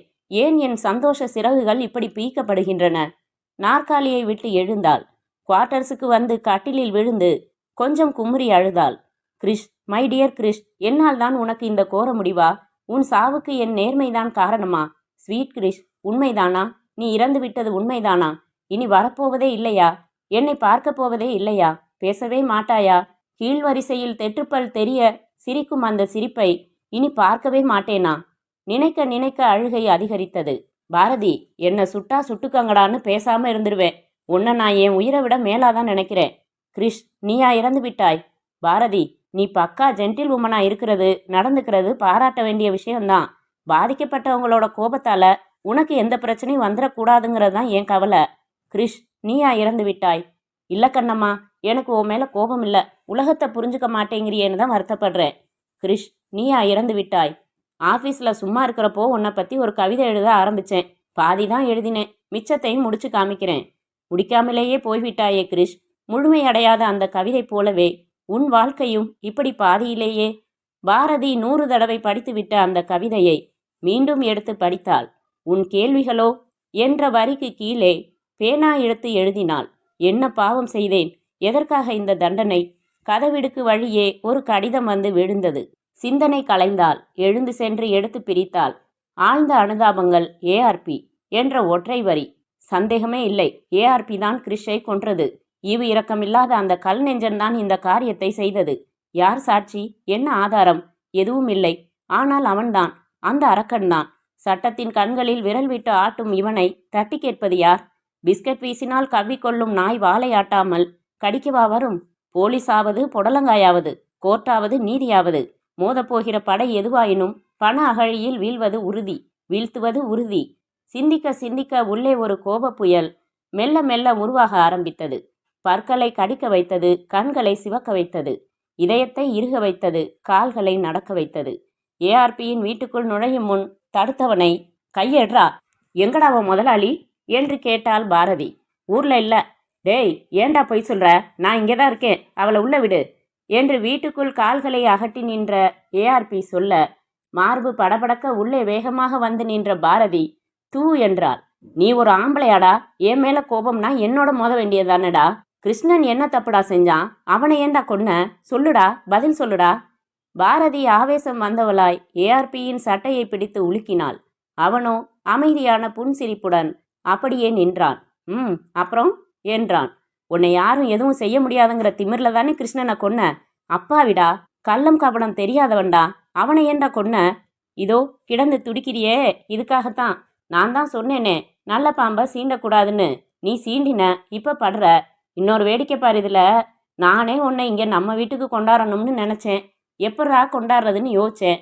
நீயே வந்துட்ட. உன்னோட திமிரு இப்போ ஒரு 50% குறைஞ்சிருக்குமா? மிச்சம் 50 இருக்குமா? அதையும் குறைக்க வேணா? திக்கென்று அதிர்ந்தாள் பாரதி. தான் இப்படி வந்தது தப்பென்று உடனே உணர்ந்தாள். சூழ்நிலையின் அபாயத்தை கணித்தாள். உடனே வாசலுக்கு நடந்தவள் திகைத்தாள். வாசல் கதவுகள் தாழிடப்பட்டு அதன் அருகே 2 தடியர்கள் கை கட்டி நின்றார்கள். ரத்னம், நான் மாடிக்கு போய் படுக்கையில் சென்ட்டு தெளிச்சு வைக்கிறேன், என்ன என்று விட்டு ஏஆர்பி மாடிக்கு செல்ல, நோ என்று கத்தினாள் பாரதி. பாதி படிகளில் நின்று திரும்பின ஏஆர்பி, டாக்டர்மா, எவ்வளவு செத்த உடம்புகளை நீ பரிசோதனை பண்ணியிருக்க. உன் உடம்ப உயிரோட வச்சு நான் பரிசோதனை பண்ணிடுறேன். முதல் தடவை பார்த்தப்பயே வச்ச புள்ளி, இன்னைக்கு தான் கோலம் போட போறேன். சமத்தா வந்தாலும் சரி, சத்தம் போட்டு சடுகுடு ஆடிட்டு வந்தாலும் சரி. பாரதி பின்பக்கம் நோக்கி ஓடினாள். கூச்சலிட்டாள். உடனே தடுக்கப்பட்டாள், அறையப்பட்டாள், கீழே தள்ளப்பட்டாள். திமிர திமிர 2 பேரால் அள்ளப்பட்டாள். இந்த மாதிரி சந்தர்ப்பத்துக்காகத்தானே வீட்டை ஒதுக்குப்புறமா கட்டி வச்சிருக்கேன் என்று விட்டு மாடியில் தான் படுக்கையறைக்குள் நுழைந்தான் ஏஆர்பி. அவளை தூக்கி வந்தவர்கள் கட்டிலில் கிடத்தி முக்கி பிடித்து கொள்ள, ஏம்மா டாக்டரு, நீ எத்தனை பேருக்கு ஊசி போட்டிருப்ப? உனக்கு ஒரு ஊசி போடுறோம் பாரு, பிரமாதமா இருக்கும். ரத்னம் கபோர்டு திறந்து சிரிஞ்சும் ஊசி மருந்தும் எடுத்து, நோ வேணாம், என்னை விட்டுடு ப்ளீஸ். ₹1,00,000 பெட்டியில் வச்சு நான் கெஞ்சினேன், நீ மட்டும் எதுவும் தராம கெஞ்சினா எப்படி? என்ன வேணும் சொல்லு, தரேன், என்னை ஒன்றும் செஞ்சிடாத. ஐயய்ய, அழுவுறியே, உன்னை கொல்ல போறதில்லடி கண்ணு. ஏன்னா நீ தான் லஞ்சமா உன் கற்பை தரப்போறியே. ஐயோ வேணாம் வேணாம். பாரதி தவித்தாள், துடித்தாள், கண்ணீர் பெருக்கினாள், கையெடுத்து கும்பிட்டாள், பயந்தாள், பரிதவித்தாள். இப்படியே இந்த வினாடியே இதயம் நின்றுவிடக்கூடாதா என்று ஏங்கினாள். ரத்னம் கையில் மருந்து ஏற்றப்பட்ட சிரிஞ்சுடன் அவளை நெருங்கினான். பாரதி கதறினாள், கெஞ்சினாள். பாரதி கண்ணு, நீ கதறு, அலறு, எது வேணாலும் செய், இது சினிமா இல்ல. கண்ணாடியை உடச்சிக்கிட்டு வந்து குதிச்சு உன்னை எவனும் காப்பாற்ற போறதில்ல. ஊசியை போடுறா, ஏண்டா நிக்கிற? பாரதியின் புஜத்தில் ஊசி குத்தப்பட்டது. மருந்து முழுவதும் உள்ளே செலுத்தப்பட்டது. சில வினாடிகளில் அவளின் எதிர்ப்பு குறைந்தது. கண்கள் செருகின, உடல் துவண்டது. முழுமையான மயக்கத்தில் ஆழ்ந்தாள். நீங்கெல்லாம் போகலாம். போன பின் கதவை சாத்திவிட்டு சட்டையை கலற்றினான் ஏஆர்பி. படுக்கையை நெருங்கினான். பாரதியின் அருகில் அமர்ந்தான். பாரதி விழித்த போது தான் நிர்வாணமாய் இருப்பதை உணர்ந்தாள். பதறி எழுந்து படுக்கையின் பெட்ஷீட்டை அள்ளி அப்படியே சுற்றி கொண்டாள். தான் சேதப்பட்டிருப்பதை உணர்ந்தாள். ஓ என்று குமுறி அழுதாள். நெற்றியில் அடித்து கொண்டாள். மேலும் அழுதாள். ஒரு எல்லையில் அழுகை சட்டென்று உறைந்தது. கண்களில் ஒரு வெறிப்பு ஏற்பட்டது. கதவு திறக்கப்பட்டதும் ஏஆர்பி உள்ளே வந்தபோது எதிர் சுவற்றில் மாட்டப்பட்டிருந்த பாடம் செய்யப்பட்டிருந்த புலியின் தலையில் அவள் பார்வை நிலைத்திருக்க சலனமற்று அமர்ந்திருந்தாள். ஏஆர்பி புன்னகையுடன் கட்டிலில் அமர்ந்தான். அவள் முகத்திற்கு முன் சொடக்கு போட்டான். என்ன இப்படியே விரக்தியா உட்காந்துட்டா எப்படி? சரி, ஆனது ஆயிடுச்சு. இப்போ அடுத்து என்ன செய்யலாம்னு யோசிமா கண்ணு. அப்படியே மாறாமல் அமர்ந்திருந்தாள். மனசு பரபரக்குதா? என்னை குத்தி கொல்லணும் மாதிரி இருக்கா? முடியாது உன்னால. இப்போ நீ ஒரு பெரிய சைபர். இப்போ நீ 3 விதமா முடிவுகள் எடுக்கலாம். என்னன்னு கேளு. பேசாமல் பார்வை விலகாமல் அமர்ந்திருந்தாள். கேட்க மாட்டியா? வேணாம், நானே சொல்றேன். முதலாவது அவசரமான முடிவு. அதாவது நேரா போலீஸ் ஸ்டேஷன் போய், இன்ஸ்பெக்டர் ஐயா, இன்ஸ்பெக்டர் ஐயா, இந்த மாதிரி ஏஆர்பி என்னை கற்பழிச்சிட்டான்னு புகார் சொல்றது. நீ மானமுள்ள பொம்பளை. இந்த ரகசிய அவமானம் இன்னும் ஊரெல்லாம் சந்தி சிரிக்கணும்னு விரும்ப மாட்ட. விரும்பினா இந்த முடிவுக்கு உதவுறதுக்காக ஏதோ என்னால் ஆனது, இந்தா பேப்பரும் பேனாவும் புகார் எழுதுறதுக்கு. ஏஆர்பி மடக்கப்பட்ட பேப்பரையும் அதில் செருகியிருந்த பேனாவையும் படுக்கை மேல் வைத்தான். பாரதி திரும்பி கூட பார்க்கவில்லை. 2வது முடிவு புத்திசாலிகள் எடுக்கிற முடிவு. நீயோ சிவப்பா அழகா இருக்க. நானும் உன்னை ஒரு தடவை தொட்டாச்சு. இனிமே நீ வேற கல்யாணம் பண்ணிக்கிறதுக்கு உன் நேர்மை மனசு குத்தும். அதனால நான் பிடிச்சு கொடுக்குற வீட்டில் தங்கிக்கோ. தனியா வைத்திய தொழில் பார்த்துக்கோ. மாச செலவுக்கு பணம் தரேன், நிறையவே தரேன். அப்பப்போ வந்து போய்க்கிறேன். இந்த முடிவுக்கு நீ சம்மதிப்பியா? சந்தேகம்தான். ஒருவேளை சம்மதிச்சா ஒரு அட்வான்ஸ் மாதிரி இந்த பணத்தை எடுத்துக்கலாம் நீ. ஏஆர்பி அந்த புது ₹50 நோட்டுக்கட்டை படுக்கையில் வைத்தான். பாரதி சிலையை போல் இருந்தாள். 3வது முடிவு உணர்ச்சி பூர்வமான முடிவு. மயிர் நீப்பின் உயிர் வாழா கவரிமான் ஜாதி முடிவு. அதாவது தற்கொலை. அதுக்கும் உனக்கு உதவுறதுக்காக நானே விஷம் வாங்கி வந்திருக்கேன் பாரு. தரமான விஷம். குடிச்ச 1 மணி நேரத்துல ரத்தத்துல கலந்துடும். நீட்டி படுத்து நிரந்தரமா தூங்கிடலாம். இதை நீ இங்கேயே குடிச்சாலும் சரி, உன் வீட்டுக்கு எடுத்துட்டு போய் குடிச்சாலும் சரி. கோர்ட்டு தீர்ப்புல ஏற்பட்ட அவமானம் தாங்காம, இல்லைன்னா உயிரா காதலிச்ச முறைப்பையன் செத்தது தாங்காம தற்கொலை பண்ணிக்கிட்டதா தான் ஊர் பேசும். பேச வைப்பேன். ஏஆர்பி அந்த சின்ன விஷ பாட்டிலை பையிலிருந்து எடுத்து படுக்கையில் வைத்தான். பாரதி அப்போதும் திரும்பி பார்க்கவில்லை. ஏய், என்ன இது? நான் பேசிக்கிட்டே இருக்கேன், பதில காணோம். அப்படியே செத்துக்கித்து தொலைச்சிட்டியா? அவள் முறைப்பாய் ஒரே ஒரு தடவை அவனை திரும்பி பார்த்துவிட்டு மறுபடியும் புலியின் தலையை பார்க்க, உயிரோட தான் இருக்க. நான் சொன்னதெல்லாம் கேட்டுக்கிட்டியா? சட்டு புட்டுன்னு ஒரு முடிவுக்கு வந்து வெளியே போ. எனக்கு வேற ஜோலி ரெஸ்ட் ஹவுஸில் காத்திருக்கு. வரட்டுமா? ஏஆர்பி அறையை விட்டு வெளியேறினான். வாசலில் நின்றிருந்த ஜேம்ஸிடம், அவ ரூமை விட்டு எப்போ போகிறாலோ போகட்டும், ஆனால் ரூமுக்குள்ளே அடிக்கடி எட்டி பார்த்துக்க. என்ன செய்கிறான்னு எனக்கு ரெஸ்ட் ஹவுஸுக்கு ஃபோன் செஞ்சு சொல்லு என்று விட்டு படி இறங்கினான். காரில் ஏறி புறப்பட்டு சென்றான். பாரதி நிலை மாறாமல் அப்படியே அமர்ந்திருந்தாள். படுக்கை மேல் வைக்கப்பட்டிருந்த பொருள்களை பார்த்தாள். படுக்கையிலும் தரையிலும் சிந்தியிருந்த பூக்களின் இதழ்களை பார்த்தாள். வளையல் ஒன்று உடைந்து கையில் கீறியிருந்த காயத்தை பார்த்தாள். மகாத்மா காந்தி எழுதின புத்தகத்தில் படித்த வரிகள் கண் முன் பெரிய எழுத்துக்களில் சுவர் முழுக்க வரி வரியாய் நின்றன. நான் பெண்களுக்கு சொல்லுவது இதுதான். உன்னை ஒருவன் பலாத்காரமாக கற்பழிக்க முயலும்போது உனக்கு நான் அகிம்சையை உபதேசிக்க மாட்டேன். அந்த மனித மிருகத்தை எதிர்த்து நீ எந்த ஆயுதத்தையும் பிரயோகிக்கலாம். உன்னிடம் ஆயுதம் எதுவும் இல்லாமல் இருந்தால் இயற்கை உனக்கு தந்திருக்கும் பற்களும் நகங்களும் எங்கே போயின? இந்த நிலைமையில் நீ செய்கிற கொலையோ, அது முடியாத போது நீ செய்து கொள்கிற தற்கொலையோ ஒரு பாவமாகாது. தேசப்பிதாவே, நன்றி. முயல்வதற்கே இந்த தண்டனை எனில் முடிந்ததற்கு நான் செய்து கொள்ளப் போவது தற்கொலையே. ஆனால் ஒரு கொலைக்கும் நீங்கள் அனுமதி அளித்திருக்கிறீர்கள். அதையும் நிறைவேற்றப் போகிறேன். அதற்காக என்னிடம் உள்ள ஒரே ஆயுதம் மூளை. நான் சொல்லப் போவது ஒரே ஒரு பொய். அதற்காக என்னை மன்னியுங்கள். சட்டத்தை தன் காலடியில் மிதியடியாய் உபயோகிக்கும் இவனை அதே சட்டம் நகர முடியாதபடிக்கு, நழுவ முடியாதபடிக்கு கவ்வ வைக்கப் போகிறேன். பாரதி எழுந்தாள். சற்று தள்ளி கீழே கிடந்த தனது உடைகளை அள்ளிக்கொண்டாள். இணைந்திருந்த குளியலறை சென்று உடுத்தி கொண்டாள். திரும்ப வந்தாள். ஜேம்ஸ் பாரதி என்ன செய்கிறாள் என்று எட்டி பார்த்தான். அவனுக்கு முதுகு காட்டின பாரதி குனிந்து தன் சேலையை போட்டு கைரேகை படாமல் விஷ பாட்டிலை எடுத்தாள். பெயர் படித்து பார்த்தாள். உண்மை. 1 மணி நேரத்தில் இரத்தத்தில் இணைந்து உயிரை வெளியேற்றும் விஷம். மூடியை கழற்றினாள். ஒரு வினாடி கண் மூடினாள். அப்பா முகம் தெரிந்தது. அம்மா முகம் தெரிந்தது. கிருஷ் முகம் தெரிந்தது. மடக்கென்று வாயில் கவிழ்த்து விழுங்கினாள். காலி பாட்டிலை அறையின் ஓரத்தில் இருந்த குப்பை தொட்டியில் வீசினாள். ஜேம்ஸ் அதிர்ந்து நின்றான். அறையை விட்டு வெளிப்பட்டு அவனிடம் நிதானித்து சொன்னாள், உங்க ஐயாவோட விருப்பப்படி விஷம் சாப்பிட்டுட்டேன். நிரந்தரமா போய் சேர்ந்துருவேன். சாகரப்போ என் சொந்த வீட்டில் அம்மா மடியில் கிடக்க விரும்புகிறேன். தஞ்சாவூர் போகிறேன். உங்க ஐயா கிட்ட நிம்மதியாக இருக்க சொல்லு. அவள் விருட்டென்று வெளியேற கொஞ்ச நேரம் கலங்கி நின்றான் ஜேம்ஸ். பிறகு ஃபோனுக்கு ஓடி ஏஆர்பிக்கு விபரம் சொன்னான். ரோஷக்காரிடாவ, எனக்கு தெரியும். அதே சமயம் கொஞ்சம் புத்திசாலிடாவ. நீ அவ பின்னாடியே போ. செத்ததும் வந்து விபரம் சொல்லு. சரிங்க ஐயா. ஜேம்ஸ் வீட்டை விட்டு வெளியேறி பஸ் ஸ்டாண்டு வந்தான். பாரதியை காணோம். விசாரித்தான். தஞ்சாவூருக்கு 1/2 மணிக்கு முன்னால போனது.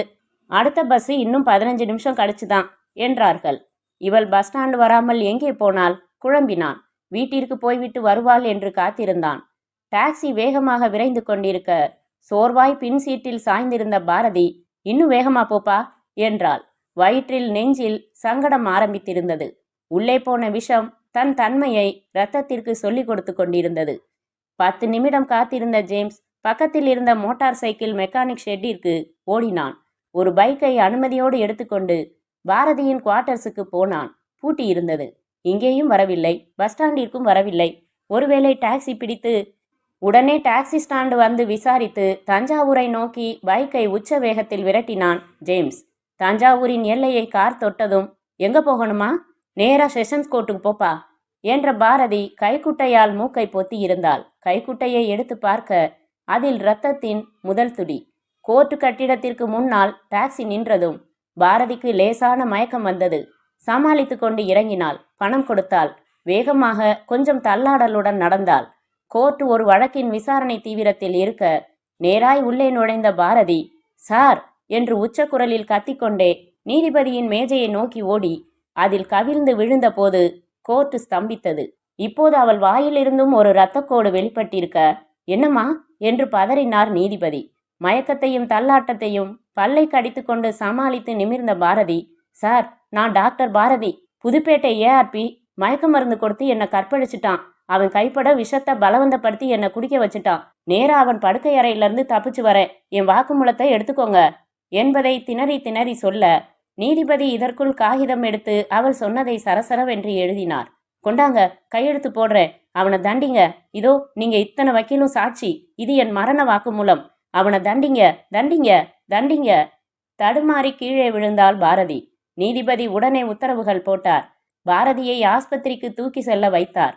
போலீஸை தொடர்பு கொண்டு புதுப்பேட்டை ஸ்டேஷனுக்கு தகவல் தந்து ஏஆர்பியின் படுக்கை அறையை சீல் வைக்கவும் அவனை உடனே கைது செய்யவும் ஏற்பாடுகள் செய்தார். தஞ்சாவூர் வந்த ஜேம்ஸ் பாரதியின் வீட்டுக்கு செல்ல, அங்கே அவள் அம்மா இங்கே வரவில்லையே என்று சொல்ல, எங்கே போனாள் என்று அவன் யோசித்து கொண்டிருக்க, அவனை கடந்து போன ஆம்புலன்ஸில் ஸ்ட்ரெச்சரில் கிடத்தப்பட்டிருந்த பாரதி 2 முறை இரத்த வாந்தி எடுத்து ஆஸ்பத்திரி போய் சேர்ந்தபோது பாரதியின் உயிர் அவளிடம் இருந்து விடை பெற்றிருந்தது. ஏஆர்பி கைது செய்யப்பட்டான்.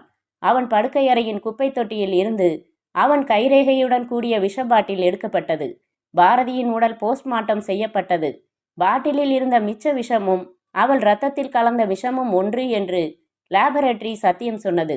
பாரதியின் மரண வாக்குமூலம் பிரதானமாக எடுத்துக்கொள்ளப்பட்டது. ஏஆர்பி டெல்லி வரை எவ்வினான். ஒரு பத்திரிகை பாக்கி இல்லாமல் பாரதியின் வழக்கை பத்தி பத்தியாய் எழுதியது. 38 நாட்கள் விசாரணை நிகழ்ந்தது. நீதிபதி அவர்கள் தண்ணீர் குடித்துவிட்டு மீதி தீர்ப்பை வாசித்தார்.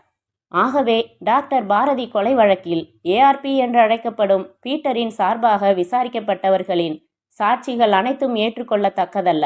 டாக்டர் பாரதி இதே கோர்ட்டில் 64 வக்கீல்கள் மற்றும் என் முன்னிலையில் அளித்த மரண வாக்குமூலத்தை அவள் சுயநினைவுடன் அளித்ததாகவும் அது முழுக்க முழுக்க உண்மை என்றும் இந்த நீதிமன்றம் ஏற்றுக்கொள்கிறது.